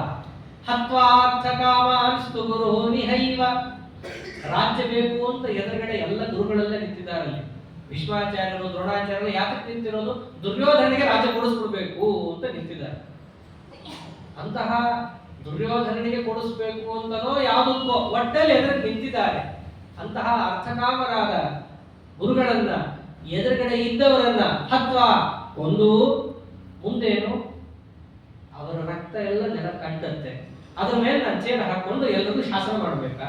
ಹಂಗೆ ಶಾಸನ ಮಾಡೋದ್ರಿಂದ ನಂಗೆ ಏನಾದ್ರು ಸುಖ ಸಿಗತ್ತಾ? ಭುಂಜೀಯ ಭೋಗಾನ್ ರುಧಿರ ಪ್ರದಿಗ್ಧಾನ್. ಈ ಮಾತಾಡ್ತಾನೆ, ರುಧಿರ ಪ್ರದಿಗ್ಧಾನ್. ರುಧಿರ ಅಂದ್ರೆ ರಕ್ತ, ರಕ್ತದಿಂದ ತೊಯ್ದು ಹೋದಂತಹ ಭೋಗವನ್ನು ನಾವು ಅನುಭವಿಸಕ್ಕಾಗತ್ತಾ? ಇದೆಲ್ಲ ಶಾಸ್ತ್ರದ ಆಂತರ್ಯ. ರಕ್ತ ಹತ್ತಿದ್ರೆ ಅದು ಅಶುದ್ಧ, ನಿಷಿದ್ಧ, ಅದನ್ನು ತಗೋಬಾರದು ಅಂತ ಇದೆ ಶಾಸ್ತ್ರದಲ್ಲಿ. ಕೃಷ್ಣ, ನಾನು ಕೂಡ ಯುದ್ಧ ಮಾಡಿದ್ರೆ ಅವರ ರಕ್ತದಿಂದ ಭೂಮಿಯೆಲ್ಲ ತೊಯ್ದು ಹೋಗಿ ಅಶುದ್ಧವಾಗುತ್ತೆ, ಅದನ್ನು ನಾವು ಸ್ವೀಕಾರ ಮಾಡಕ್ ಬರಲ್ಲ, ನಿಷಿದ್ಧ ನಾನು ಯುದ್ಧ ಮಾಡೋದು. ಹೀಗೆಲ್ಲ ಯುಕ್ತಿಯನ್ನು ಹಾಕ್ತಾ ಇದ್ದಾನೆ. ಭುಂಜೀಯ ಭೋಗ, ಭೋಗ ಶಬ್ದ ಆಡ್ತಾ ಇದ್ದಾನೆ. ನಾವು ಭೋಗಿಸ್ಬೇಕು ಅಂದ್ರೆ ರಕ್ತಗಿಂತ ಇರಬಾರ್ದಲ್ಲಿ, ರಕ್ತ ಬಿಟ್ರಿ ಕೂದು ಸಹಿತ ಇರಬಾರದು. ಶಾಸ್ತ್ರದ ಪ್ರಕಾರ ನೋಡಿದ್ರೆ ಒಂದು ವೇಳೆ ನಮ್ಮ ಕೂದಲೇನಾದ್ರೂ ಆಹಾರದಲ್ಲಿ ಬಂದ್ರೆ ಅದು ಮೇಲಿಗೆ. ಈಗೆಲ್ಲ ಅಟ್ಟೆಲ್ಲ ಯಾರು ಮಾಡ್ತಾರ ಆಚಾರ್ಯ ಅಂತ ಹೇಳಿ ತೆಗೆದು ಪಕ್ಕಕ್ಕೆ ಇಡ್ತೀವಿ, ಕೈ ನೀರು ಹಚ್ಚಿಕೊಂಡು ಮತ್ತೆ ಹಾಗೆ ಕೊಡ್ತಾರೆ, ಅದು ಬೇರೆ ವಿಷಯ. ವಸ್ತುಸ್ಥಿತಿಯಲ್ಲಿ ಏನು ಆಗ ಕೂದಲಾಗಲಿ ಮತ್ತೊಂದಾಗಲಿ ಆಹಾರದಲ್ಲಿ ಬರಬಾರದು. ಕೂದಲೇ ಹೇಗಿದ್ದಾಗ ಇನ್ನು ರಕ್ತ ಬಂತಂದ್ರು ಅವ್ರ ಮಡಿಗೆ ಬರಲ್ಲ. ವಸ್ತುತಃ ಅವ್ರಿಗೇನಾದ್ರೂ ದೇಹದಲ್ಲಿ ರಕ್ತಾದಿಗಳು ಬಂತು ಅಂತಂದ್ರೆ ಅವ್ರ ಮೈಲಿಗೆ ಅಂತ ತಕ್ಷಣದಲ್ಲೇ ಅವರ ದೇವರ ಪೂಜೆಯಿಂದ ಹಿಂದೆ ಬರಬೇಕು. ಪರಮಾತ್ಮನ ವಿಗ್ರಹ ಸಾಲಿಗ್ರಾಮಾದಿಗಳು ಅಡಿಗೆ ಅಂತೂ ಮಾಡಲೇಬಾರದು, ಅದು ಬೇರೆ ವಿಷಯ. ಮತ್ತೆ ಹೆಣ್ಣು ಮಕ್ಕಳು ನಾವೇನು ಮಾಡೋದು ಅಂತ ಹೇಳಿ ವಿಚಾರ ಮಾಡೋದಲ್ಲ. ಹಾಗೆ ಅವ್ರಿಗೆ ಬೇಕಾದ ಔಷಧೋಪಚಾರ ತಗೊಂಡು ರಕ್ತ ಬಾರದಂತೆ ನೋಡಿಕೊಂಡು ಅವ್ರ ಕಾರ್ಯಕ್ರಮಗಳಾಗಬೇಕು. ಒಟ್ಟಿನಲ್ಲಿ ರಕ್ತ ಬಂತು ಅಂತಂದ್ರೆ ಅಶುದ್ಧಿ. ಹೀಗಿದ್ದಾಗ ಅವರ ರಕ್ತದಿಂದ ಭೂಮಿ ತೊಯ್ದು ಹೋಗಿದೆ, ಅದನ್ನ ನಾನು ಭೋಗಿಸ್ಬೇಕು ಅಂತಂದ್ರೆ ಹೆಂಗಾಗತ್ತೆ? ಭುಂಜೀಯ ಭೋಗ ರುಧಿರ ಪ್ರದಿಗ್ಧ. ಅದನ್ನ ನಾನು ಭೋಗಿಸಿದ್ರೆ ಇದರಿಂದ ಸುಖ ಆಗತ್ತಾ? ಆದ್ದರಿಂದ ನನಗೆ ಯಾವ ರೀತಿಯಾದ ಸುಖವೂ ಆಗಲ್ಲ, ಪಾರತ್ರಿಕ ಸುಖ ಅಂತೂ ಆಗೋದೇ ಇಲ್ಲ. ಮತ್ತೇನು ಮಹಾಪಾಪ ಒಂದು ಪಾರತ್ರಿಕ ದುಃಖವೇ ಆಗುತ್ತೆ. ಗುರುಗಳನ್ನ ಕೊಂದ್ರೆ ಸಾಮಾನ್ಯ ಇದ್ರೆ ಬೈಲೇಬಾರದು ಅಂತಿದೆ ವಾಕ್ಯ ಏನಿದೆ? ಗುರುಂ ಹುಂಕೃತ್ಯ ತುಂಕೃತ್ಯ ಸ್ಮಶಾನೆ ಜಾಯತೆ ವೃಕ್ಷಃ ಕಂಕೃದ್ರೋಪ ಸೇವಿತಃ. ಗುರುಗಳನ್ನ ಒಂದು ವೇಳೆ ಇವರು ಹುಂಕಾರದಿಂದ ತುಂಕಾರದಿಂದ ಬೈದರೆ ಏನಾಗ್ತಾನೋ ಅವನು ಮುಂದಿನ ಜನ್ಮದಲ್ಲಿ ಅಂತಂದ್ರೆ ಸ್ಮಶಾನೆ ಜಾಯತೆ ವೃಕ್ಷಃ. ಸ್ಮಶಾನದ ದೊಡ್ಡ ಮರ ಹಾಕಿ ಬಿಡ್ತಾನೆ. ಏನೇನ್ ಬರುತ್ತೆ ಆ ಮರದಲ್ಲಿ? ಕಂಕೃದ್ರೋಪ ಸೇವಿತ. ಈ ರಣಹದ್ದುಗಳು, ಈ ಕ್ರೂರ ಪಕ್ಷಿಗಳು ಅಲ್ಲಿ ಬಂದು ಮಾಂಸವನ್ನಿಟ್ಟು ಕುಟುಕಿ ಕುಟುಕಿ ತಿಂತಾವೆ. ಎಂಥ ದುಃಖ ಅದು. ಶರೀರಕ್ಕೊಂಚೂರು ಕೊಳೆ ಹತ್ತಿದ್ರೆ ನಮಗೆ ಹೋಗೋ ತನಕ ನೆಮ್ಮದಿ ಇರಲ್ಲ. ಅಂತಹದ್ದು ಮರವಾಗಿ, ಅದು ಸ್ಮಶಾನದಲ್ಲಿ ಮಾಂಸ ಮಚ್ಚೆಗಳನ್ನ ತನ್ನ ಮೇಲೆ ಎಲ್ಲಾ ಪ್ರಾಣಿಗಳು ಪಕ್ಷಿಗಳು ತಂದು ಹೇರ್ತಾ ಇದ್ದಾಗಲೂ ಕೂಡ ಹಾಗೇ ನಿಲ್ಲಬೇಕೆ ಅಂತ ದುಃಖ. ಸಾಮಾನ್ಯ ಗುರುಗಳು ಅಂದ್ರೆ ಈ ದುಃಖ. ಅಂತಹದ್ದು ಗುರುಗಳನ್ನೇ ಕೊಂದ್ರೆ ಇನ್ನೆಷ್ಟು ಹೇಳಬೇಕು? ಮಹಾಪಾಪ, ನರಕಾದಿ ದುಃಖ. ಸರಿ, ಅದಕ್ಕೆ ಮೀರಿ ನಾನೇನಾದ್ರೂ ಇಲ್ಲಿ ಯುದ್ಧ ಮಾಡಿ ಏನಾದ್ರೂ ಕೊಂದ್ರೆ ಇಲ್ಲೇನಾದ್ರೂ ಸುಖ ಇದೆಯಾ? ಇಲ್ಲೂ ಸುಖ ಇಲ್ಲ ನನಗೆ. ಆದ್ದರಿಂದ ಯಾವುದೇ ಪ್ರವೃತ್ತಿಗೂ ಕೂಡ ಅದೇನು ಸುಖ, ಅದು ಪಾರತ್ರಿಕ ಆದ್ರೂ ಆಗಿರಬೇಕು, ಐಹಿಕ ಆದ್ರೂ ಆಗಿರಬೇಕು. ಕೃಷ್ಣ ಎರಡೂ ರೀತಿಯಾದ ಸುಖವಿಲ್ಲ, ಆದ್ದರಿಂದ ನಾನು ಯುದ್ಧದಲ್ಲಿ ಪ್ರವೃತ್ತಿ ಮಾಡೋದಿಲ್ಲ. ಸುಮ್ಮನೆ ಏನೋ ಎಮೋಷನಲಿ ಹೇಳ್ತಾ ಇಲ್ಲ ಇವಾಗ ಅರ್ಜುನ. ಮೊದಲನೇ ಅಧ್ಯಾಯದಲ್ಲಿ ಎಮೋಷನಲ್ ಆಗಿ ಬಂತು. 2ನೇ ಅಧ್ಯಾಯದಲ್ಲಿ ಬರಬೇಕಾದ್ರೆ ಪೂರ್ಣ ತಾರ್ಕಿಕವಾಗಿ ಮಾತಾಡ್ತಾ ಇದ್ದಾನೆ ಅರ್ಜುನ. ಅಷ್ಟೇ ಅಲ್ಲ, ಒಂದು ಇನ್ನೊಂದು ಮಾತಂತ ನಾವು, ಸರಿ ಎಲ್ಲ ನಾನು ಒಪ್ಪಿಕೊಳ್ತೀನಿ, ಪಾಪ ಪುಣ್ಯ ಎಲ್ಲ ಪಕ್ಕಕ್ಕೆ ಇಡ್ತೀನಿ, ಸುಖ ದುಃಖವನ್ನು ಪಕ್ಕಕ್ಕೆ ಇಡ್ತೀನಿ, ಯುದ್ಧ ಮಾಡಕ್ಕೆ ಅಂತ ನೀನು ಹೇಳಕ್ ಎದ್ದೆ, ಏನಾದ್ರೂ ಕೂಡ ನಚೈತದ್ವಿದ್ಮೋ ಕದರನ್ನೋ ಗರೀಯೋ ಯದ್ವಾ ಜಯೇಮ ಯದಿವಾ ನೋ ಜಯೇಯುಹು ಯಾನೇವ ಹತ್ವಾ ನನಿಜೀವಿಷಾಮಃ ತಯಂತೇವ ಸ್ಥಿತಾಃ ಪ್ರಮುಖೇ ಧಾರ್ತರಾಷ್ಟ್ರಾಃ. ಈಗ 2 ಆಯ್ಕೆ ಇದೆ ನನ್ನ ಎದುರಿಗೆ ಕೃಷ್ಣ. ಒಂದು ಭಿಕ್ಷೆ ಬಿಡೋದು, ಇನ್ನೊಂದು ಯುದ್ಧ ಮಾಡೋದು. ಇವೆರಡೇ ಇರೋದು, ಮೂರನೇದು ಇಲ್ಲ. ಎಲ್ಲಿ ಭಿಕ್ಷೆ ಬಿಡೋದು ಅವನ ಆಯ್ಕೆ ಅಲ್ಲ ಅಂತ ಕೃಷ್ಣ ಹೇಳ್ತಾನೆ. ಒಟ್ಟಲ್ಲಿ ಈಗಂತೂ ಒಂದು ತಲೆಯಲ್ಲಿ ಅದು ಬಂದಿದೆ, ಇಲ್ಲ ಒಂದು ಭಿಕ್ಷೆ ಬೇಡಬೇಕು, ಇಲ್ಲ ಯುದ್ಧ ಮಾಡಬೇಕು. ಇವೆರಡರಲ್ಲಿ ಯಾವುದು ಸರಿ ಅನ್ನೋದು ನಮಗೆ ಗೊತ್ತಾಗ್ತಿಲ್ಲ. ಏನ ಭಿಕ್ಷೆ ಬೇಡೋದು ನಮಗೆ ಶ್ರೇಯಸ್ಕರನೋ, ಅಂದ್ರೆ ಇವರನ್ನೆಲ್ಲ ಕೊಲ್ಲದೆ ಬರುವ ಪಾಪವನ್ನು ಕೂಡ ಹೊಂದದೆ ಭಿಕ್ಷಾಪಾತ್ರ ಹಿಡ್ಕೊಂಡು ಈ ಜೀವನ ಕಳೆಯೋದು ಶ್ರೇಯಸ್ಕರನೋ, ಅಥವಾ ಯುದ್ಧ ಮಾಡೋದು ಶ್ರೇಯಸ್ಕರನೋ? ಯಾಕೆ ಕ್ಷತ್ರಿಯ ಧರ್ಮಕ್ಕನುಸಾರ ಯುದ್ಧ ಮಾಡಬೇಕು, ಅದು ಶ್ರೇಯಸ್ಕರನೋ ನಮ್ಗೆ ಗೊತ್ತಿಲ್ಲ. ಸರಿನಪ್ಪ, ನೀನು ಹೇಳದಂಗೆ ಚಕ್ರೋತ್ತಿಷ್ಟ ಅಂತ ಪಾಪ ನೀ ಹೇಳದಂಗೆ ನಾ ಎದ್ದು ಯುದ್ಧನೇ ಮಾಡ್ತೀನಿ ತಿಟ್ಕೋ. ಏನಾದ್ರೆ ನಿಶ್ಚಯವಾಗಿ ನಾವು ಗೆಲ್ತೀವ. ಯದ್ವಾ ಜಯೇಮ ಯದಿವಾ ನೋ ಜಯೇಯೋ, ನಾವು ಗೆಲ್ತೀವೋ ಇಲ್ಲ ಅವರೇ ನಮ್ಮನ್ನು ಗೆಲ್ತಾರೋ ಇದೇ ನಮ್ಮದು ನಿಶ್ಚಯ ಇಲ್ಲ. ಯಾಕಂದ್ರೆ ನಂಬರ್ ನೋಡೋದು ಒಂದ್ಸರ್ತಿ ಎಷ್ಟಿದೆ, 11 ಅಕ್ಷೋಹಿಣಿ ಸೇನಾ ಇದೆ. ನೀನೇನೋ ನಮ್ಮ ಕಡೆ ಚಂದ ಯುದ್ಧ ಮಾಡ್ತೀಯ ಅನ್ಕೊಂಡ್ಬಂದು ನೀನು ಬಾರ್ಕವ್ರು ಹಿಡ್ಕೊಂಡು ಕೂತಿದೀಯ. ನಾವು 7 ಅಕ್ಷೋಹಿಣಿ ಸೇನಾ, ಅದರಲ್ಲೂ ನಮ್ಮ ಕಡೆ ಹೋರಾಡೋರೆಲ್ಲ ಪುಟ್ ಹುಡುಗರು, ಅಭಿಮನ್ಯು, ಶ್ರುತಕೀರ್ತಿ, ಕುಂತ, ದ್ರೌಪದಿಯ ಮಕ್ಕಳು, ಇನ್ನು ಮಹಾವೃದ್ಧರಾದಂತಹ ದ್ರುಪದ, ವಿರಾಟ್ ರಾಜನಂತವರು. ಇಷ್ಟು ಎಲ್ಲ ನಾವಿದ್ದೀವಿ, 7 ಅಕ್ಷೋಹಿಣಿ. ಅದರಲ್ಲೂ ಇಲ್ಲ ಮುದುಕರು, ಇಲ್ಲ ಹುಡುಗರು, ಮಧ್ಯದಲ್ಲಿ ನಿಂತು ಹೋರಾಡುವ ಮನೋಭಾವವುಳ್ಳಂದವರು ನಾನು ನೋಡ್ತಾ ಇಲ್ಲ. ಅಂತಹ ನಮ್ಮ ಸೇನೆ ಅವರನ್ನ ಗೆಲ್ಲುತ್ತೋ ಇಲ್ವೋ ಸಂದೇಹ. ಇಲ್ಲ ನಾವು ಗೆಲ್ತೀವೋ ಅವರೇ ನಮ್ಮನ್ನು ಗೆಲ್ತಾರೋ ಅನ್ನೋದು ನಮಗೆ ಸಂದೇಹ ಇದೆ. ಆದ್ದರಿಂದ ಎಲ್ಲಿ ಸಂದೇಹ ಇರುತ್ತೋ ಅಲ್ಲಿ ಮಹಾಯಾಸದಿಂದ ಸಾಧ್ಯವಾದ ಪ್ರವೃತ್ತಿ ಮಾಡಲ್ಲ. ಇದೊಂದು ನಿಯಮ. ಯಾರಾದರೂ ಕೂಡ ಕಾಶ್ಮೀರಲ್ಲಿ ಒಂದು ಹಣ್ಣು ಸಿಗುತ್ತೆ ಅಂತ ಅನ್ಸುತ್ತೆ, ಹೋಗು ತಗೊಂಡ್ಬಂದ್ರಿ ಅಂದ್ರೆ ಹೋಗ್ತಾರ? ಇಲ್ಲ, ನಿಷ್ಠೆ ಇರಬೇಕು. ಅಲ್ಲಿ ಸಿಗುತ್ತೆ ಅಂದ್ರೆ ಒಂದು ಕಥಂಚಿತ್ ಹೋಗಬಹುದೇನೋ ಡೌಟ್ ಅಲ್ಲಿ ಇದ್ದಾಗ ಯಾರಾದರೂ ಮಹಾಯಾಸದಿಂದ ಪ್ರವೃತ್ತಿ ಮಾಡ್ತಾರ? ಈ ಯುದ್ಧ ಅನ್ನೋದು ಮಹಾಯಾಸದಿಂದ ಮಾಡುವಂತಹ ಕೆಲಸ. ಒಂದು ವೇಳೆ ನಮಗೆ ಸಂದೇಹ ಇದ್ದ ಪಕ್ಷದಲ್ಲಿ ಅಂತಹ ಮಹಾಯಾಸದಿಂದ ಕೂಡಿದ ಪ್ರವೃತ್ತಿ ನಮ್ಮಿಂದ ಆಗುವುದಿಲ್ಲ. ಆದ್ದರಿಂದ ಯುದ್ಧ ಮಾಡಬಾರದು. ಯಾಕೆ? ಜಯ ಸಂದಿಗ್ಧವಾಗಿದೆ. ಮುಂದಿದೆ ಮಾತೆಲ್ಲ ತಗೊಳ್ತಾರೆ. ಒಂದೊಂದು ಅರ್ಜುನನ ಮಾತನ್ನು ಕೃಷ್ಣ ತಗೊಂಡು ಖಂಡನೆ ಮಾಡ್ತಾರೆ. ಸರಿ, ನಾವೇ ಗೆದ್ವಿ ಅಂತಾನೆ ಇಟ್ಕೊಳ್ಳೋಣ ಕೃಷ್ಣ. ಆದರೆ ಅದು ಗೆದ್ರು ಅದು ಗೆದ್ದಂಗಲ್ಲ, ಸೋತಂಗೇನೆ ಅಂತ. ಯಾಕೆ? ಯಾನೇವ ಹತ್ವಾ ನ ಜಿಜೀವಿಷಾಮಃ. ಒಂದು ವೇಳೆ ನಾವಿವರನ್ನ ಕೊಂದು ರಾಜ್ಯವನ್ನ ತಗೊಂಡ್ರೆ ನಾನಂತೂ ಬದುಕಿರಲ್ಲ. ಕಾರಣ, ಇವರೆಲ್ಲರೂ ಕೂಡ ನಮಗೆ ಪೂಜ್ಯರು, ಭೀಷ್ಮಾಚಾರ್ಯರು, ದ್ರೋಣಾಚಾರ್ಯರು, ಇವರೆಲ್ಲರೂ ನಮ್ಮನ್ನು ಎತ್ತಾಡಿಸಿದವರು. ಅವ್ರನ್ನೆಲ್ಲ ಕೊಂದ್ರೆ ನಮಗೆ ಬದುಕುವ ಆಸೆ ಎಲ್ಲಿಂದ ಬರುತ್ತೆ? ನಮಗೆ ಬದುಕುವ ಅಪೇಕ್ಷಣೆ ಬರಲ್ಲ. ಯಾರು ಎದುರಿಗಿದ್ದಾರೆ? ದೇವಸ್ಥಿತಾ ಪ್ರಮುಖೇ ಧಾರ್ತ ರಾಷ್ಟ್ರ. ಅಂತಹ ಧೃತರಾಷ್ಟ್ರನ ಮಕ್ಕಳು, ಅವರನ್ನೇನೋ ಕೊಲ್ಬಹುದು. ಅವರೊಬ್ಬರೇ ಬರ್ತಾರ? ಅವರೆಲ್ಲೋ ಬಹಳ ಹಿಂದೆ ಇರ್ತಾರೆ. ಅವ್ರ ಎದುರಿಗೆ ಯಾರ್ಯಾರೋ ನಮಗೆ ಅತ್ಯಂತ ಪ್ರೀತಿ ಪಾತ್ರರಾದ ಭೀಷ್ಮ ದ್ರೋಣರೇ ಬರ್ತಾರೆ. ಅವರನ್ನ ಕೊಂದ್ರೆ ನಮಗೆ ಬದುಕುವ ಆಸನೆ ಬರಲ್ಲ ಕೃಷ್ಣ. ಆದ್ದರಿಂದ ನಮಗೆ ಏನ್ ಮಾಡ್ಬೇಕು ಗೊತ್ತಾಗ್ತಿಲ್ಲ. ನಾ ಭಿಕ್ಷೆ ಬೇಡೋ ಯುದ್ಧ ಮಾಡೋ? ಒಂದ್ ಮಾತಂತ ನೋಡು, ನನಗೆ ಹೆಂಗಾಗಿದೆ ಅಂತಂದ್ರೆ, ಒಟ್ಟಿನಲ್ಲಿ ಕಾರ್ಪಣ್ಯ ದೋಷೋಪಹತ ಸ್ವಭಾವ ಪೃಚ್ಛಾಮಿ ತ್ವಾಂ ಧರ್ಮ ಸಮ್ಮೂಢ ಚೇತಾಃ ಯಚ್ಛ್ರೇಯಸ್ಯಾನ್ ನಿಶ್ಚಿತಂ ಬ್ರೂಹಿ ತನ್ಮೇ ಶಿಷ್ಯಸ್ತೇಹಂ ಶಾಧಿ ಮಾಂ ತ್ವಾಂ ಪ್ರಪನ್ನಂ. ಈ ಮಾತಾಡ್ತಾನೆ ಕಡೆಗೆ ಅರ್ಜುನ. ಯದ್ಯಪಿ ನೀನು ಹೇಳಿದಂಗೆ ನಾನು ಒಪ್ತೀನಿ ಕೃಷ್ಣ. ನನ್ನ ಸ್ವಭಾವ ಏನು? ಚಕ್ರೋತ್ತಿಷ್ಟ ಪರಂತಪ, ಶತ್ರುಗಳನ್ನ ದಮನ ಮಾಡೋದಿದೆಯಲ್ಲ, ಅದು ನನ್ನ ಸ್ವಭಾವ. ಅದೇನಾಗಿದೆ ಆ ಸ್ವಭಾವಕ್ಕೆ? ಕಾರ್ಪಣ್ಯ ದೋಷೋಪಹತ ಸ್ವಭಾವ. ಈ ಕಾರ್ಪಣ್ಯ, ಅಧೈರ್ಯ, ಕಾರುಣ್ಯ ಅನ್ನೋದೆಲ್ಲ ನನ್ನ ಸ್ವಭಾವದ ಮೇಲೆ ಮುಚ್ಚಿ ಆ ಸ್ವಭಾವವೇ ಇಲ್ಲದಂತೆ ಆಗೋಗಿದೆ. ಈಗ ಎಲ್ಲ ನನ್ನ ಸ್ವಭಾವವನ್ನು ಮುಚ್ಚಿಬಿಟ್ಟಿದೆ. ನನ್ನ ಸ್ವಭಾವವನ್ನ ಕಾರ್ಪಣ್ಯ ದೋಷ ಮುಚ್ಚಿದ್ದರೆ ನನ್ನ ಬುದ್ಧಿ ಏನಾಗಿದೆ? ಅದಕ್ಕಂದ ಧರ್ಮ ಸಮ್ಮೂಢ ಚೇತಾ. ಕೆಲವೊಮ್ಮೆ ಒಳಗೇನಾದರೂ ಆಗಿದ್ದಲ್ಲಿ ನಮ್ಮ ಬುದ್ಧಿಯನ್ನ ವಿವೇಕದಿಂದ ಬಳಸಿಕೊಂಡು ಕೆಲಸ ಮಾಡಬಹುದು.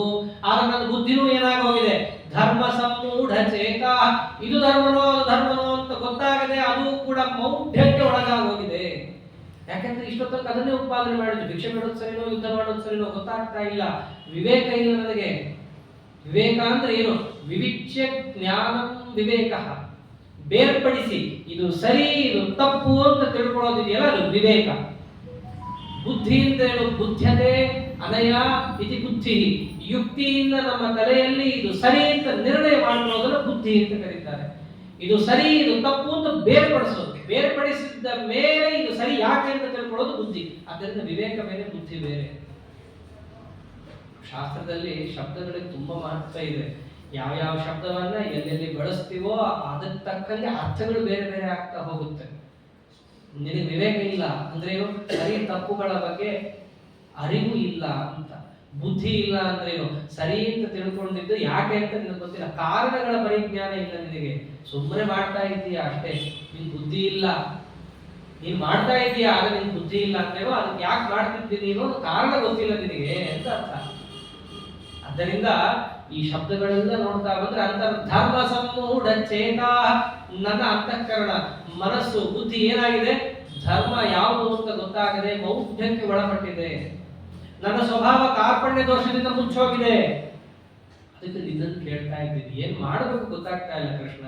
ಪೃಚ್ಛಾಮಿ ತ್ವಾಂ, ನಿನ್ನನ್ನು ನಾ ಕೇಳ್ತಾ ಇದ್ದೀನಿ, ಏನ್ ಮಾಡ್ಬೇಕು ನೀನು? ನಿಶ್ಚಿತಂ ಬ್ರೂಹಿ ತನ್ಮೇ. ಯಾವ್ದಿದೆ ಅನ್ನೋದನ್ನ ನಿಶ್ಚಯವಾಗಿ ನೀನು ಹೇಳ್ಬಿಡಪ್ಪ. ಒಂದನ್ನ ನಾ ಭಿಕ್ಷಾ ಬೇಡೋ ಯುದ್ಧ ಮಾಡೋ ಅದನ್ನ ನಿಶ್ಚಯ ಮಾಡ್ಕೊಂಡು ನೀನೇ ಹೇಳ್ಬಿಡು. ಸುಮ್ನೆ ದೇವರು ಕೇಳ್ತಾ ಅಂದ್ರೆ ಹೇಳಲ್ಲ. ಯಾವಾಗ ಹೇಳ್ತಾನೆ? ಅವನು ಕೇಳೋ ಹಾಗೆ ಕೇಳಬೇಕು, ಬರೋ ಹಾಗೆ ಬರಬೇಕು. ಅವಾಗ ಮಾತ್ರ ದೇವರು ಹೇಳ್ತಾನೆ. ಇದು ಅರ್ಜುನನಿಗೆ ಗೊತ್ತಿದ್ರು. ಸುಮ್ಮನೆ ಕೃಷ್ಣನಿಗೆ ಹೋಗಿ ಹೇಳೋ ಅಂದ್ರೆ ಅವರೇ ಹೇಳ್ತಾನ್ರಿ. ಪಕ್ಕದಲ್ಲಿರೋ ಸಾಮಾನ್ಯ ಮನುಷ್ಯರೇ ಹೇಳಲ್ಲ. ತಗ್ಗಿ ಬಗ್ಗೆ ಬಾ ಹೇಳ್ತೀನಿ ಅಂತಂತಾರೆ. ಇವರೇ ಹೀಗಿದ್ದಾಗ ಅವನ ಅಖಿಲಾಂಡ ಕೋಟಿ ಬ್ರಹ್ಮಾಂಡ ನಾಯಕ ಅವನೇದ್ರು ಹೋಗಿ ಹೇಳೋ ಫ್ರೆಂಡ್ ತಾನೇ ನೀನು, ಹೇಳೋ ನನಗೆ ಗೊತ್ತಾಗ್ತಾ ಇಲ್ಲ ಅಂತಂದ್ರೆ ಗೊತ್ತಾಗ್ತಿಲ್ಲ ಅನುಭವಿಸು ಅಂತ ಅವನಷ್ಟೇ. ಅದಕ್ಕೇನಂದ ಅರ್ಜುನ, ನಿನ್ನೆದುರಿಗೆ ಹೇಗೆ ಬರ್ಬೇಕು ಅಂತ ನನಗೆ ಗೊತ್ತಿದೆ. ಹೇಗೆ ಬಂದ್ರೆ ನೀನು ಮಾತಾಡಿಸ್ತೀಯ ಅನ್ನೋ ಪರಿಜ್ಞಾನ ನನಗಿದೆ. ಸದ್ಯಕ್ಕೆ ಅಷ್ಟಂತೂ ನನ್ನ ಬುದ್ಧಿ ಹಾಳಾಗಿಲ್ಲ. ಅವರೇನಂತಾರೆ? ಪ್ರಪನ್ನಂ ಶಿಷ್ಯಸ್ತೇಹಂ ಶಾಧಿಮಾಂ ತ್ವಾಂ ಪ್ರಪನ್ನಂ. ಸ್ವಾಮಿ, ಪ್ರಪನ್ನನಾಗಿ ನಿನ್ನ ಹತ್ರಕ್ಕೆ ಬಂದಿದ್ದೀನಿ ನಾನು. ಪ್ರಪನ್ನ ಅಂದ್ರೆ ಏನು? ಭಕ್ತಿಯ ಪರಾಕಾಷ್ಠೆಯನ್ನು ಮುಟ್ಟಿ ನೀನೇ ನನಗೆ ಸರ್ವಸ್ವ, ನಿನ್ನ ಬಿಟ್ಟು ಮತ್ತೊಬ್ಬರಿಲ್ಲ ಅನ್ನುವ ಭಾವನೆಯಿಂದ ನಿನ್ನ ಎದುರಿಗೆ ಬಂದಿದ್ದೀನಿ ಸ್ವಾಮಿ. ಆದ್ದರಿಂದ ನನ್ನನ್ನು ನೀನು ಶಿಷ್ಯ ಅಂತ ಪರಿಗಣಿಸಿ ನನಗೆ ನೀನು ಶಾಸನವನ್ನು ಕೊಡು. ಶಾಸನ ಅಂತಂದ್ರೆ ಇದು ಸರಿ ಇದು ತಪ್ಪು, ಇದು ಸರಿ ಇದು ಮಾಡು ಅಂತ ಹೇಳು. ಸುಮ್ಮನೆ ಹೇಳು ಅಂತನ್ಲಿಲ್ಲ. ಶಿಷ್ಯಸ್ತೇಹಂ ಆ ಶಬ್ದಕ್ಕೆ ಬಹಳ ಮಹತ್ವ ಇದೆ. ವಿನೀತನಾಗಿ ಬರ್ತಾ ಇದ್ದಾನೆ ಅರ್ಜುನ. ಮೊದಲಿಗೆ ಇದ್ದದ್ದು ಸೇನೆಯೋರ್ ಉಭಯೋರ್ ಮಧ್ಯೆ ರಥಂ ಸ್ಥಾಪಯ ಮೇ ಅಚ್ಯುತ, ನನ್ನ ರಥ ತಗೊಂಡೋಗಿ ನಿಲ್ಲಿಸು ಅಂತ ಆದೇಶ ಕೊಟ್ಟಿದ್ದ. ಇವಾಗ ಎಲ್ಲ ಇಳಿದಿದೆ. ಕಡೆಗೆ ಎಲ್ಲಿ ಬಂದ? ಶಿಷ್ಯಸ್ತೇಹಂ, ನಾನು ಶಿಷ್ಯ ಆಗಿ ಬಂದಿದ್ದೀನಿ. ಬರೀ ಶಿಷ್ಯನಾಗಷ್ಟೇ ಏನೋ ಆ ಕಾಲಕ್ಕೆ ತಾತ್ಪೂರ್ತಿಯಾಗಿ ಜ್ಞಾನ ಬೇಕು ಅಂತ ಬಂದದ್ದಲ್ಲ. ಪ್ರಪನ್ನಂ, ಸರ್ವಥಾ ನೀನೇ ನನಗೆ ಸರ್ವಸ್ವ, ನಿನ್ನ ಬಿಟ್ಟು ಮತ್ತೊಬ್ಬರು ನನಗಿಲ್ಲ ಗುರಿ ಗತಿ ಅಂತ ತಿಳಿದು ನಾನು ಬರ್ತಾ ಇದ್ದೀನಿ. ಭಕ್ತಿದ್ರೇಕದಿಂದ ನೀನು ಎದುರಿಗೆ ಬರ್ತಾ ಇದ್ದೀನಿ. ಇದು ಬಹಳ ಮುಖ್ಯ. ಗುರು ಭಕ್ತಿ ಅನ್ನೋದಿದ್ದರೆ ಮಾತ್ರ ನಮಗೆ ಆ ತತ್ವಜ್ಞಾನ ಬಂದಿದ್ದು ಫಲಿಸುತ್ತೆ. ತತ್ವಜ್ಞಾನ ಬರೋದು ಬೇರೆ, ಬಂದಿದ್ದು ಫಲಿಸೋದು ಬೇರೆ. ಇಲ್ಲಿ ಕೃಷ್ಣನಿಗೆ ಅರ್ಜುನ ಮೊರೆ ಇಡ್ತಾ ಇರೋದು ಹೇಗೆ? ಗುರುಭಕ್ತಿ ಪುರಸ್ಸರವಾಗಿ ಮೊರೆ ಇಡ್ತಾ ಇದ್ದಾನೆ. ಜಗತ್ತಿಗೂ ಕೂಡ ಹಾಗೆ ಮಾಡಿದ್ರೆ ತತ್ವಜ್ಞಾನ ಬಂದದ್ದು ಫಲಿಸುತ್ತೆ ಅಂತ ತಿಳಿಸ್ತಾ ಇದ್ದಾನೆ. ಯಾವಾಗ ಅರ್ಜುನ ಹೀಗೆ ಮಾತಾಡದ್ನೋ ತಕ್ಷಣ ಕೃಷ್ಣ ಮಾತಾಡಲಿಲ್ಲ. ಅವನಂಥ ಗುರು, ಸಾಮಾನ್ಯ ಗುರುಗಳೇನೆ. ಷಟ್ಪೃಷ್ಠೋಪನಿಷತ್ತಲ್ಲಿ ಬರುತ್ತೆ, ಸಂವತ್ಸರಂ ಸಂವತ್ಸ್ಯಥ ಯಥಾ ಕಾಮಂ ಪ್ರಶ್ನಾನ್ ಪೃಚ್ಛತ. ಏನಾದರೂ ಶಿಷ್ಯರು ಗುರುಗಳ ಮನೆಗೆ ಹೋಗಿ ಗುರುಗಳೇ ಪಾಠ ಹೇಳ್ತೀನಿ ಅಂತಂದ್ರೆ ಅವ್ರೇನಂತಾರೆ ಗೊತ್ತೇನು? 1 ವರ್ಷ ನಮ್ಮ ಮನೆಯಲ್ಲಿ ಇರು, ಕಸ ಮುಸ್ರೆ ಮಾಡ್ಕೊಂಡು, ನಾನು ಹೇಳಿದ ಕೆಲಸ ಎಲ್ಲ ಮಾಡ್ಕೊಂಡು, ಏನೂ ಕೂಡ ಎದ್ವಾ ಮಾತಾಡದೆ ನಾನು ಹೇಳಿದ್ದೆಲ್ಲ ಕೇಳ್ಕೊಂಡು ನೀನಿದ್ದಾರೆ 1 ವರ್ಷ ಆದ್ಮೇಲೆ ನಾನ್ ನಿನಗೆ ಪಾಠ ಹೇಳ್ತೀನಿ ಅಲ್ಲ. ಯಾಕೆ ಅಷ್ಟು ಪರೀಕ್ಷೆ ಮಾಡ್ತಾರೆ ಅಂದ್ರೆ ವಿದ್ಯೆಗೋಸ್ಕರ ನೀನು ಸರ್ವಸ್ವವನ್ನು ಬಿಡ್ಲಿಕ್ಕೆ ಸಿದ್ಧನಾ? ಅವ್ರು ಯಾಕ್ರಿ 1 ವರ್ಷ ಹಾಳು ಮಾಡ್ತಾರೆ ಹುಡುಗಂತು? ಇವನ ಮನಸ್ಸಿನಲ್ಲಿ ತತ್ವಜ್ಞಾನ ಬೇಕೇ ಬೇಕು ಅನ್ನೋ ಹಂಬಲ ಇದ್ದಲ್ಲಿ ಇವನು ಎಲ್ಲದನ್ನೂ ಮಾಡಕ್ ಸಿದ್ಧ ಇರ್ತಾನೆ. ಎಲ್ಲ ಬೇಕಾಟ್ ಹೊರಗಡೆ ನೋಡ್ತೀವಲ್ಲ, ಅಷ್ಟೇ ಯಾಕೆ ದುಡ್ಡು ಮಾಡಬೇಕು ಅಂತ ಹೇಳಿ ಎಷ್ಟೆಷ್ಟು ಮಟ್ಟಕ್ಕೆ ಹೇಳಿದ್ದಾರೆ ಜನರು. ಬೆಳಗ್ಗೆ 3 ಕೇಳ್ತಾರೆ, ರಾತ್ರಿ 12ವರೆಗೆ ಬರ್ತಾರೆ, 1 ತಾಸು ನಿದ್ದೆ ಆದ್ರೂ ಪರವಾಗಿಲ್ಲ ಅಂತಾರೆ. ಯಾಕೆ? ಪ್ರಯೋಜನ ಇದೆ. ಅಷ್ಟೇ ಅಲ್ಲ, ಆ ಪ್ರಯೋಜನ ತಮಗ್ ಬೇಕಿದೆ, ಇದು ಬೇಕಾದ ಪ್ರಯೋಜನ ಇದೆ ರೀ. ಮೋಕ್ಷಾದಿ ಪುರುಷಾರ್ಥ ಯಾವತ್ತೋ ಸಿಗೋ ಮೋಕ್ಷಕ್ಕೆ ಇವತ್ತೇ ನಾವು ಒದ್ದಾಡಬೇಕು. ಇವೆಲ್ಲ ಇರೋದ್ರಿಂದ ನಾವಿಲ್ಲಿ ಪ್ರವೃತ್ತರೇ ಆಗಲ್ಲ. ಶಿಷ್ಯರು ಕೂಡ ಗುರುಗಳ ಮನೆಗೆ ಬಂದಾಗ 1 ವರ್ಷ ಇರಬೇಕೋ ಇರ್ತೀಯಾ, ಆಮೇಲೆ ಪಾಠ ಹೇಳ್ತೀನಿ ನೋಡು. ಆಗ್ಲಿ ಸ್ವಾಮಿ, ನೀವು ಹೇಳ್ತೀರಲ್ಲ, ನಿಮ್ ಸೇವಾ ಮಾಡ್ತೀರಲ್ಲ, ಸಾಕು. ಯಾಕೆ? ತತ್ವಜ್ಞಾನ ನಿಮ್ಗೆ ಸಿಕ್ಕೇ ಸಿಗುತ್ತೆ ಅನ್ನೋ ದಾರ್ಢ್ಯ ಇದೆ. ಅದಕ್ಕೋಸ್ಕರ ನಾವು ಬಂದು ಅದಕ್ಕೆ ಬಿಟ್ಟು ಬೇರೆ ಏನು ನನಗೆ ಬೇಡ ಅಂತ ಅವನಿಗಿದ್ದಲ್ಲಿ ಅವತ್ತೇನೆ ಆ ಕ್ಷಣನೇ ಶುರು ಮಾಡಿಬಿಡ್ತಾರೆ. ಅವನು ಹೌದು ಅಂತ ಹೇಳಿ ಆ ದೃಢ ಮನಸ್ಸಿನಿಂದ ಅನ್ನೋದಷ್ಟೇ ಬಾಕಿ. ಅವನೇನಾದ್ರೂ ಕೂಡ 1 ವರ್ಷ ಇರ್ಬೇಕಾ, ಸುಮ್ಮನೆ ಇರ್ಬೇಕಾ, ವೇಸ್ಟ್ ಮಾಡ್ಬೇಕಾ, ಬೇರೆ ಆಚಾರ ನೋಡ್ಬೋದು, ಹೋಗು. ನಿನಗೆ ಆ ಒಂದು ದಾರ್ಢ್ಯ ಇಲ್ಲ ಅಂತಂದ್ರೆ ಅವಶ್ಯ ಹೋಗು. ಸ್ವಾಗತಂ ಸ್ವಾಗತಂ ಕುರಿಯ ಗಚ್ಚಂತಂ ನನಿವಾರಯೇ. ಬಂದ್ರೆ ಸ್ವಾಗತ, ಹೋಗುವ ಅಷ್ಟೇ. ಹಾಗಿರುತ್ತೆ ಗುರುಗಳಲ್ಲಿ ಭಕ್ತಿ, ಆದರ, ವಿಶ್ವಾಸ ಎಷ್ಟೆಷ್ಟಿರುತ್ತೋ ಅಷ್ಟಷ್ಟು ಬಂದ ಜ್ಞಾನ ಸಫಲ. ಅದನ್ನು ತೋರಿಸ್ತಾ ಇದ್ದಾನೆ ಇಲ್ಲಿ. ಪ್ರಪನ್ನಂ, ನಿನ್ನಲ್ಲಿ ನಾನು ಪ್ರಪನ್ನನಾಗಿ ಬಂದಿದ್ದೇನೆ, ಭಕ್ತ್ಯಾದರ ವಿಶ್ವಾಸಪೂರ್ವಕವಾಗಿ ಬಂದಿದ್ದೇನೆ, ನನ್ನನ್ನು ಶಿಷ್ಯ ಅಂತ ನೀನು ತಿಳಿದು ನನ್ನನ್ನು ಶಾಸನ ಮಾಡು ಅಂತಂದ್ರೆ ದೇವರು ಏನಂತಾನೆ ಗೊತ್ತೇನೋ? ಇಷ್ಟೆಲ್ಲ ಮಾತಾಡ್ತೇನಪ್ಪ, ಯುದ್ಧ ಮಾಡೋದು ಸರಿಯಲ್ಲ, ಹಾಗಿದೆ ಹೀಗಿದೆ, ನೀನೇ ತರ್ಕಗಳು ಹಾಕೋತಿಲ್ಲ, ನೀನೇ ಯೋಚನೆ ಮಾಡಿ ತಿಳ್ಕೋ. ನಿನಗೀಗ ದುಃಖ ಆಗ್ತಾ ಇದೆ, ಒಟ್ಟಿನಲ್ಲಿ ಜಿಷ್ಟೇನು, ನಿನಗೆ ದುಃಖ ಆಗ್ತಾ ಇದೆ, ದುಃಖ ಯಾಕೆ ಆಗ್ತಾ ಇದೆ ನೀನೇ ಯೋಚನೆ ಮಾಡ್ಕೋ, ಪರಿಹಾರ ನೀನೇ ಕಂಡು ಹಿಡ್ಕೋ. ನಂತರಕ್ಕೆ ಯಾಕೆ ಬರ್ತೀಯ? ಈ ಮಾತು ಅನ್ಬೋದಲ್ಲ ದೇವರು. ಅದಕ್ಕೆ ಅರ್ಜುನ ಅಂತ, ಹೌದು ನೀನು ಹೇಳ್ತೀಯ, ಅದಕ್ಕೆ ಒಂದ್ ಮಾತಂತ, ನಹಿ ಪ್ರಪಶ್ಯಾಮಿ ಮಮ ಆಪನುದ್ಯಾತ್ ಯಶೋಕಮುಚ್ಛೋಷಣಮಿಂದ್ರಿಯಾಣಾಂ ಅವಾಪ್ಯ ಭೂಮಾ ವಸಪತ್ನ ವೃದ್ಧಂ ರಾಜ್ಯಂ ಸುರಾಣಾಂ ವಿಚಾಧಿಪತ್ಯಂ. ನನಗೆ ದುಃಖ ಆಗ್ತಾ ಇದೆ ಕೃಷ್ಣ, ಅದು ನಿಜ. ಎಷ್ಟು ಮಟ್ಟಕ್ಕೆ ಅಂತಂದ್ರೆ, ಒಂದು ವೇಳೆ ನಾನು ಈ ಯುದ್ಧವನ್ನ ಮಾಡಿ ಗೆದ್ದು ರಾಜ್ಯವನ್ನ ಪಡೆದು, ಅಷ್ಟೇ ಅಲ್ಲ ಶರೀರ ಬಿಟ್ಟ ಮೇಲೆ 3 ಲೋಕದ ಆಧಿಪತ್ಯ ನನಗೆ ಸಿಕ್ಕಿದರೂ ಕೂಡ ನನ್ನ ದುಃಖ ಹೇಗೆ ಪರಿಹಾರ ಆಗತ್ತೆ ಅನ್ನೋ ಅಂಶವನ್ನ ನನಗೆ ತಿಳಿಲಿಕ್ಕೆ ಆಗುತ್ತಿಲ್ಲ, ನನಗೆ ಉತ್ತರ ಕಾಣಿಸ್ತಿಲ್ಲ. ನಹಿ ಪ್ರಪಶ್ಯಾಮಿ, ಪ್ರಪಶ್ಯಾಮಿ ಬಹಳ ಚೆನ್ನಾಗಿದೆ. ಚೆನ್ನಾಗಿ ನನಗೆ ನೋಡಕ್ ಆಗ್ತಾ ಇಲ್ಲ ಆ ಸಮಾಧಾನ ಏನು ಅಂತ. ಯಾಕೆಂದ್ರೆ ಒಂದು ಸಮಾಧಾನ ಗೊತ್ತು, ಏನು ಭಿಕ್ಷೆ ಬಿಡೋದು. ಆದ್ರೆ ಅವನಿಗೂ ಮನಸ್ಸಿನಲ್ಲಿ ಅಡಕಿದೆ, ಭಿಕ್ಷೆ ಬೇಡಬಹುದಾ ಅಂತ ಹೇಳಿ. ಯಾಕೆ? ಕ್ಷತ್ರಿಯರಿಗೆ ಭಿಕ್ಷೆ ಬೇಡೋದು ವಿಹಿತ ಧರ್ಮ ಅಲ್ಲ, ಯುದ್ಧ ಮಾಡೋದೇ. ಆದ್ರೆ ಯುದ್ಧ ಮಾಡೋಕ್ಕೂ ಆಗ್ತಾ ಇಲ್ಲ ಇವಾಗ.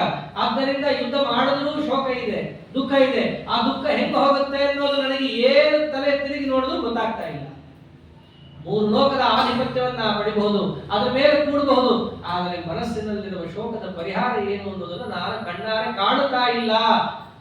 ಅದಕ್ಕೋಸ್ಕರವಾಗಿ ನೀನೇ ವಿಚಾರ ಮಾಡ್ತಿರೋದು ಅಂದ್ರೆ ಇನ್ನ ತಲೆ ಹಾಳಾಗುತ್ತೆ. ಬಿಟ್ರೆ ಯೋಚನೆ ಮಾಡಿ ನನ್ನ ದುಃಖಕ್ಕೆ ಪರಿಹಾರ ಏನು ಅನ್ನೋದು ನನಗೆ ಸಿಗ್ತಾ ಇಲ್ಲ, ಸಿಗೋದಿಲ್ಲ.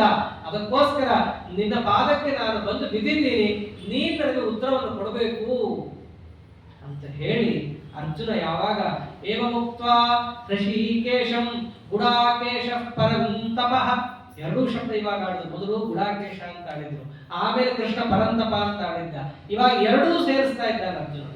ಗುಡಾಕೇಶ ಪರಂತಪಃ, ಅವನು ಸ್ವಭಾವ ಅಜ್ಞಾನವನ್ನು ಬಿಟ್ಟು ನಿದ್ದೆಯನ್ನ ಗೆದ್ದು ಪರರನ್ನ ತಪನ ಮಾಡುವುದು ಅರ್ಜುನನ ಸ್ವಭಾವ.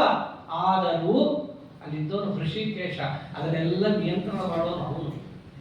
ಆ ಒಳಗಿರುವ ಅಜ್ಞಾನವನ್ನು ಹೊರಗೆ ಹಾಕಿಸಿ, ನೀನಲ್ಲಪ್ಪ ಪರರನ್ನ ತಾಪ ಮಾಡೋದು, ನಾನು ಅಂತ ಅವ್ರು ತಿಳಿಸ್ಕೊಡ್ಬೇಕಾಗಿದೆ. ಅರ್ಜುನಿಗೆ ನಾ ಕೊಲ್ಲೋದು ಅಂತ ಇದ್ದದಕ್ಕೆ ತಾನೇ ಇಷ್ಟೆಲ್ಲ ಬಂದದ್ದು. ನಾನು ಹೆಂಗ್ ಕೊಲ್ಲಿ, ನಾನು ಹೆಂಗ್ ನೋಡ್ಲಿ, ನೀನಲ್ಲ. ಪರಂತಪ ಹೆಸರುಗಷ್ಟೇ. ನೀನು ಪರಂತಪ ಆಗ್ಬೇಕಂದ್ರೆ ನಿನ್ನ ಒಳಗೆ ಇಂದ್ರಿಯಗಳಿಗೆ, ಋಷಿಕಗಳಿಗೆ ಪ್ರೇರಣೆ ಮಾಡೋನು ನಾನಿರ್ಬೇಕು. ಅದಕ್ಕೆ ಏನಂದ್ರು, ಏವಮುಕ್ತ ಋಷಿಕೇಶಂ. ಋಷಿಕೇಶನಿಗೆ ಈ ಮಾತನ್ನು ಆಡಿದ ಅಂದ್ರೇನು? ಅವನೇ ನಿಂತು ಅರ್ಜುನನಲ್ಲಿ ಈ ಮಾತುಗಳನ್ನು ಆಡಿಸಿ ಅವನಿಗೆ ತನ್ನ ಸ್ವರೂಪದ ಸ್ವಭಾವದ ಜ್ಞಾನವನ್ನ ಮಾಡಿಕೊಟ್ಟ. ನೀನಲ್ಲ ಯುದ್ಧ ಮಾಡೋದು. ಯಾಕೆ ಮಾಡೋದಾಗಿದ್ರೆ ಮಾಡ್ಬೇಕಿತ್ತು ಇಷ್ಟೊತ್ತಿಗಾಗಲೇ, ನಿನ್ನ ಕೈಲಿ ಇಲ್ಲ.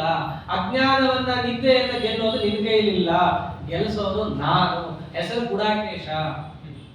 ಗುಡಾಕ ಅಂದ್ರೆ ನಿದ್ದೆ, ಅವತ್ತು ಹೇಳಿದಾಗ ಅಂದ್ರೆ ನಿನ್ನ ಕೈಲಿ ಅದನ್ನ ಗೆಲ್ಲೋ ತಾಕತ್ತಿಲ್ಲಪ್ಪ. ಅಜ್ಞಾನವನ್ನು ಗೆಲ್ಲೋ ತಾಕತ್ತು ನಾನು ಅನುಗ್ರಹ ಮಾಡಿದ್ರೆ ಅದನ್ನ ಗೆಲ್ಲೋ ತಾಕತ್ತಿದೆ. ಹೀಗೆ ಅರ್ಜುನ ಕೃಷ್ಣ ಪರಮಾತ್ಮನಿಗೆ, ಋಷಿಕೇಶನಿಗೆ ಈ ವಾಕ್ಯವನ್ನ ಹೇಳಿ, ನಯೋತ್ಸ್ಯೇ ಇತಿ ಗೋವಿಂದಂ ಉಕ್ತ್ವಾ ತೂಷ್ಣೀಂ ಬಭೂವಃ, ನಾನು ಯುದ್ಧ ಮಾಡೋದಿಲ್ಲ ಅಂತ ಹೇಳಿ ಯಾರಿಗೆ ಹೇಳ್ದ? ಗೋವಿಂದಂ, ಗೋವಿಂದನಿಗೆ ಹೇಳ್ದ. ಗೋವಿಂದ ಅಂದ್ರೆ ವೇದಶಾಸ್ತ್ರ ಪ್ರಮಾಣದಿಂದ ಗಮ್ಯ ಅಂತ, ಪ್ರಮಾಣ ಗಮ್ಯ ಅಂತ ಅರ್ಥ. ನಾನು ಕೂಡ ಕಾರಣಗಳನ್ನ ಕೊಟ್ಟು ಪ್ರಮಾಣಗಳನ್ನ ಕೊಟ್ಟು ಹೇಳ್ತೀನಿ ಯುದ್ಧ ಮಾಡಲ್ಲ ಅಂತ. ಯಾರೆದುರಿಗೆ? ಗೋವಿಂದನ ಎದುರಿಗೆ ಹೇಳ್ತಾನ. ಗೋವಿಂದ ಅಂದ್ರೆ ಅವನಿಗೆ ಗೊತ್ತಿರೋ ಪ್ರಮಾಣ ಇವನಿಗೆ ಗೊತ್ತಿದೆಯಾ? ಪ್ರಮಾಣಗಳನ್ನ ಬಲ್ಲವ ಅವನು, ಪ್ರಮಾಣದಿಂದ ವೇದ್ಯ ಅವನು. ಅವನಿಗೆ ಇಷ್ಟನ್ನ ಹೇಳಿ ತೂಷ್ಣೀಂ ಬಭೂವಃ, ಸುಮ್ಮನೆ ಮೌನಕ್ಕೆ ಶರಣಾದ ಅರ್ಜುನ. ಹೀಗೆ ಯಾವಾಗ ಅರ್ಜುನ ಪರಮಾತ್ಮನ ಪಾದಕ್ಕೆ ಪೂರ್ಣ ಶರಣಾಗತನಾಗಿ ಬಿದ್ದಿದ್ದಾನೋ, ಶಿಷ್ಯ ನಾನು, ನನಗೆ ದಾರಿ ಕಾಣಿಸ್ತಾ ಇಲ್ಲ, ಏನು ಮಾಡಬೇಕು ಗೊತ್ತಾಗ್ತಾ ಇಲ್ಲ, ಶ್ರೇಯಸ್ಸು ಯಾವುದು ತಿಳಿತಿಲ್ಲ, ನೀನನ್ನ ಅನುಗ್ರಹ ಮಾಡು ಅಂತ ಹೇಳಿದ್ದರ ಜೊತೆ ಅಷ್ಟೇ ಆಗಿದ್ರೆ ಪರವಾಗಿಲ್ಲ, ಕಡೆಗೆ ಅಂದಿದ್ದೇನು ನಯೋತ್ಸ್ಯೆ, ಯುದ್ಧ ಮಾಡಲ್ಲ. ಈ ಮಾತನ್ನು ಕೃಷ್ಣ ಅಂತಾನೆ, ಏನಂತ ಯಥೇಚ್ಛಸಿ ತಥಾಕುರು ಅಂತ ಕಡೆಗೆ ಅಂತಾನೆ.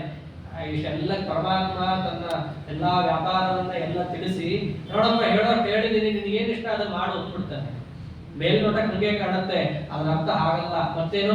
ಯಥೇಚ್ಛಸಿ ತಥಾಕುರು, ಇಷ್ಟ ಆದ್ಮೇಲೂ ನಿನ್ ಇಷ್ಟ ಬಂದಂಗೆ ನಿಂಗೆ ಮಾಡಕ್ಕಾಗತ್ತಾ? ಅದು ಪ್ರಶ್ನೆ. ಅದು ನಿನ್ನ ಇಷ್ಟ ಬಂದಂಗೆ ಏನೋ ಆಗಲ್ವೋ, ನಿನ್ಗೆ ಇಷ್ಟ ಇರ್ಲಿ ಬಿಡ್ಲಿ, ನೀನ್ ಒಳಗೆ ನಿಂತು ನಾನೇ ಹೊಡಿಸ್ತೀನಿ, ಎಲ್ಲರನ್ನೂ ಸಾಯಿಸ್ತೀನಿ. ನಿನಗೆ ಮಾಡಬೇಕು ಅಂತ ಸಂಕಲ್ಪ ಇದ್ದರೆ ನಿನಗೊಂದಿಷ್ಟು ಪುಣ್ಯ ಕೊಡ್ತೀನಿ, ಇಲ್ಲದಿದ್ರೆ ಆಗೋದಾಗತ್ತೆ, ಹೋಗುತ್ತೆ, ನಿನಗೆ ಪುಣ್ಯ ಬರಲ್ಲ ಅಷ್ಟೇ. ನಮ್ಮ ಸಂಕಲ್ಪಕ್ಕೆ ಎಷ್ಟು ಮಹತ್ವ ಇದೆ ಅಂತ ತಿಳಿಸ್ತಾರೆ. ಎಲ್ಲಾ ತತ್ವಾಭಿಮಾನಿಗಳು, ದೇವತೆಗಳು, ಮುಖ್ಯ ಪ್ರಾಣದೇವರು ಎಲ್ಲರೂ ಕೂಡ ನಮ್ಮ ಒಳಗೆ ನಿಂತು ಸಾಧನೆಯನ್ನು ಮಾಡ್ತಾನೆ ಇರ್ತಾರೆ. ನಮಗೆ ಇಷ್ಟ ಇರ್ಲಿ ಬಿಡ್ಲಿ, ಅವ್ರ ಹಂಸ ಮಂತ್ರ ಜಪ ಅವ್ರು ಮಾಡ್ತಿರ್ತಾರೆ, ಇವರು ನಮಗೆ ಪರಮಾತ್ಮ ನಿಯೋಜನೆ ಮಾಡೋ ಕೆಲಸದಲ್ಲಿ ಅವ್ರವ್ರು ಇರ್ತಾರೆ. ನಮ್ಮ ಕೆಲಸ ಏನು? ಅವರೆಲ್ಲರೂ ಮಾಡ್ತಿದ್ದಾರೆ ಅಂತ ಅನ್ಕೊಳ್ಳೋದಷ್ಟೇ ನಮ್ಮ ಕೆಲಸ. ಅಷ್ಟೂ ಮಾಡಲ್ಲ ಈ ಜೀವ. ಏನ್ ಅನ್ಕೋತಾನೆ? ಯಾರು ಮಾಡಿದ್ರು? ತತ್ವ ನಾ ಮಾಡಿದ್ರಿ, ತತ್ವಾಭಿಮಾನಿಗಳೆಲ್ಲ ನಾ ಮಾಡಿದ್ರು. ಈ ಒಂದು ಭ್ರಾಂತಿ ಇದ್ರೆ ಪಾಪ. ಅದರ ಬದಲು ಎಲ್ಲರೂ ಮಾಡಿದ್ದಾರೆ, ನನ್ನ ಕೈಯಲ್ಲಿ ಚೂರು ಮಾಡಿಸಿದ್ದಾರೆ. ಮುಖ್ಯವಾಗಿ ಹೇಗೆ ತಂದೆ ಮಕ್ಕಳ ಕೈಯಲ್ಲಿ ನಮಸ್ಕಾರ ಮಾಡಿಸ್ತಾನೋ ಹಾಗೆ ಆ ತತ್ವಾಭಿಮಾನಿಗಳು ಜೀವನ ಮೇಲೆ ಪ್ರೀತಿಯಿಂದ, ಸಾತ್ವಿಕ ಸಜೀವ ಮೇಲೆ ಬರಲಿ, ಚೂರು ಪುಣ್ಯ ಸಂಪಾದನೆ ಮಾಡಲಿ ಅಂತ ಹೇಳಿ ನಮ್ಮ ಮೇಲೆ ಕಾರುಣ್ಯದಿಂದ ಅವರು ಮಾಡಿಸ್ತಾರೆ ಪ್ರತಿದಿನ. ಇಷ್ಟೇ ನಾವು ತಲೆಯಲ್ಲಿ ಇಟ್ಕೋಬೇಕಾಗಿದ್ದದ್ದು. ಆ ಅಂಶವನ್ನು ನಾವು ಮರೆತರೆ ಏನಾಗುತ್ತೆ? ಎಲ್ಲ ಹೋಗುತ್ತೆ. ನಾ ಯುದ್ಧ ಮಾಡ್ತೀನಿ ಅಂತಿತ್ತು ಅರ್ಜುನನಿಗೆ, ಕಡೆಗಂದ ನೀನ್ ಯುದ್ಧ ಮಾಡೋದಾ? ನೀನ್ ಇಷ್ಟ ಇದ್ರೆ ಮಾಡು ನೋಡೋಣ ಅಂತ ಕಡೆಗೆ ಯಥೇಚ್ಛಸಿ ತಥಾಕುರು, ನಿನಗೆ ಇಷ್ಟ ಬಂದಂಗೆ ನೀ ಮಾಡೋದಿದ್ರೆ ಮಾಡು, ಆಗಲ್ಲ ಕಡೆಗೆ ಅವನೇ ಅಂತ ಹೌದು ನೀ ಹೇಳ್ದಂಗೆ ಹೇಳ್ತೀನಿ ಅಂತ ಅರ್ಜುನ. ಅಷ್ಟೆಲ್ಲ ಯಾವಾಗ ಅರ್ಜುನ ಪರಮಾತ್ಮನಿಗೆ ನಾ ಯುದ್ಧ ಮಾಡಲ್ಲ ಅಂತ ಹೇಳಿ ಕೂತಿದ್ದಾನೋ ಅವಾಗ ಕೃಷ್ಣ ಪರಮಾತ್ಮ ಅಂತ, ಸರಿ ಈಗ ಬರೋ ದಾರಿಗೆ ಬಂದಿದ್ದೀಯಾ, ನನಗೆ ಆರ್ಡರ್ ಮಾಡೋದು ಮುಂತಾದವುಗಳೆಲ್ಲ ನೀ ಮಾಡುತ್ತಿಲ್ಲ. ವಿನೀತನಾಗಿ ಭಕ್ತಿ ಶ್ರದ್ಧಾಪೂರ್ವಕವಾಗಿ ಬಂದಿರೋದಕ್ಕೆ ಪರಮಾತ್ಮ ಅವಾಗಂತಾನೆ. ತಮುವಾಚ ಋಷಿಕೇಶಃ ಪ್ರಹಸನ್ನಿವ ಭಾರತ ಸೇನಯೋರ್ಭಯೋರ್ಮಧ್ಯೆ ವಿಷೀದಂತಮಿದಂ ವಚಃ. ಅರ್ಜುನ ಆಡಿದ್ದೆಲ್ಲ ಕೇಳಿಸ್ಕೊಂಡ ಮೇಲೆ ಅಪಹಾಸವಾಡೋರು ಹೇಗೆ ಒಂದು ಚಿಕ್ಕ ಮುಗುಳ್ನಗೆಯನ್ನು ಕೊಡ್ತಾರೋ, ನೀ ಮಾತಾಡೋದೆಲ್ಲ ಮಾತಾಡಿದೀಯ, ನೀನ್ ಮಾತಾಡಿ ನಿನಗೆ ಖುಷಿ ಆಗ್ಬೇಕು ಅನ್ನೋ ಅರ್ಥದಲ್ಲಿ ಹೇಗೆ ಅಪಹಾಸದ ನಗೆಯನ್ನು ಬೀರುವವನಂತೆ ಪ್ರಹಸನ ಮಾಡುವಂತೆ ಪರಮಾತ್ಮ ಒಂದು ಚಿಕ್ಕ ಮಂದಹಾಸವನ್ನು ತೋರಿ ಎರಡೂ ಸೇನೆಯ ಮಧ್ಯದಲ್ಲಿ ವಿಷಾದಗೊಂಡು ಕೂತಂತಹ ಅರ್ಜುನನಿಗೆ ಋಷಿಕೇಶನು ಒಂದು ಮಾತನ್ನು ಆಡಿದನು ಅಂತ ಹೇಳಿ ಸಂಜಯರು ಮುಂದೆ ಪರಮಾತ್ಮ ಯಾವ ರೀತಿಯಾಗಿ ಅರ್ಜುನನ ಶೋಕವನ್ನು ಪರಿಹಾರ ಮಾಡೋದಕ್ಕೆ ದಿವ್ಯವಾದ ಅಮೃತೋಪದೇಶವನ್ನು ಮಾಡಿದ್ದಾರೆ ಎಂದು ತಿಳಿಸ್ತಾರೋ ಅದನ್ನು ನಾಳೆ ದಿವಸ ನೋಡೋಣ ಅಂತ ಹೇಳ್ತಾ, ಅದೇ ಯಥಾಮತಿ ಕಥಾಭಿಪ್ರಾಯ ಶ್ರೀಕೃಷ್ಣಾರ್ಪಣಮಸ್ತು. ಹರೇ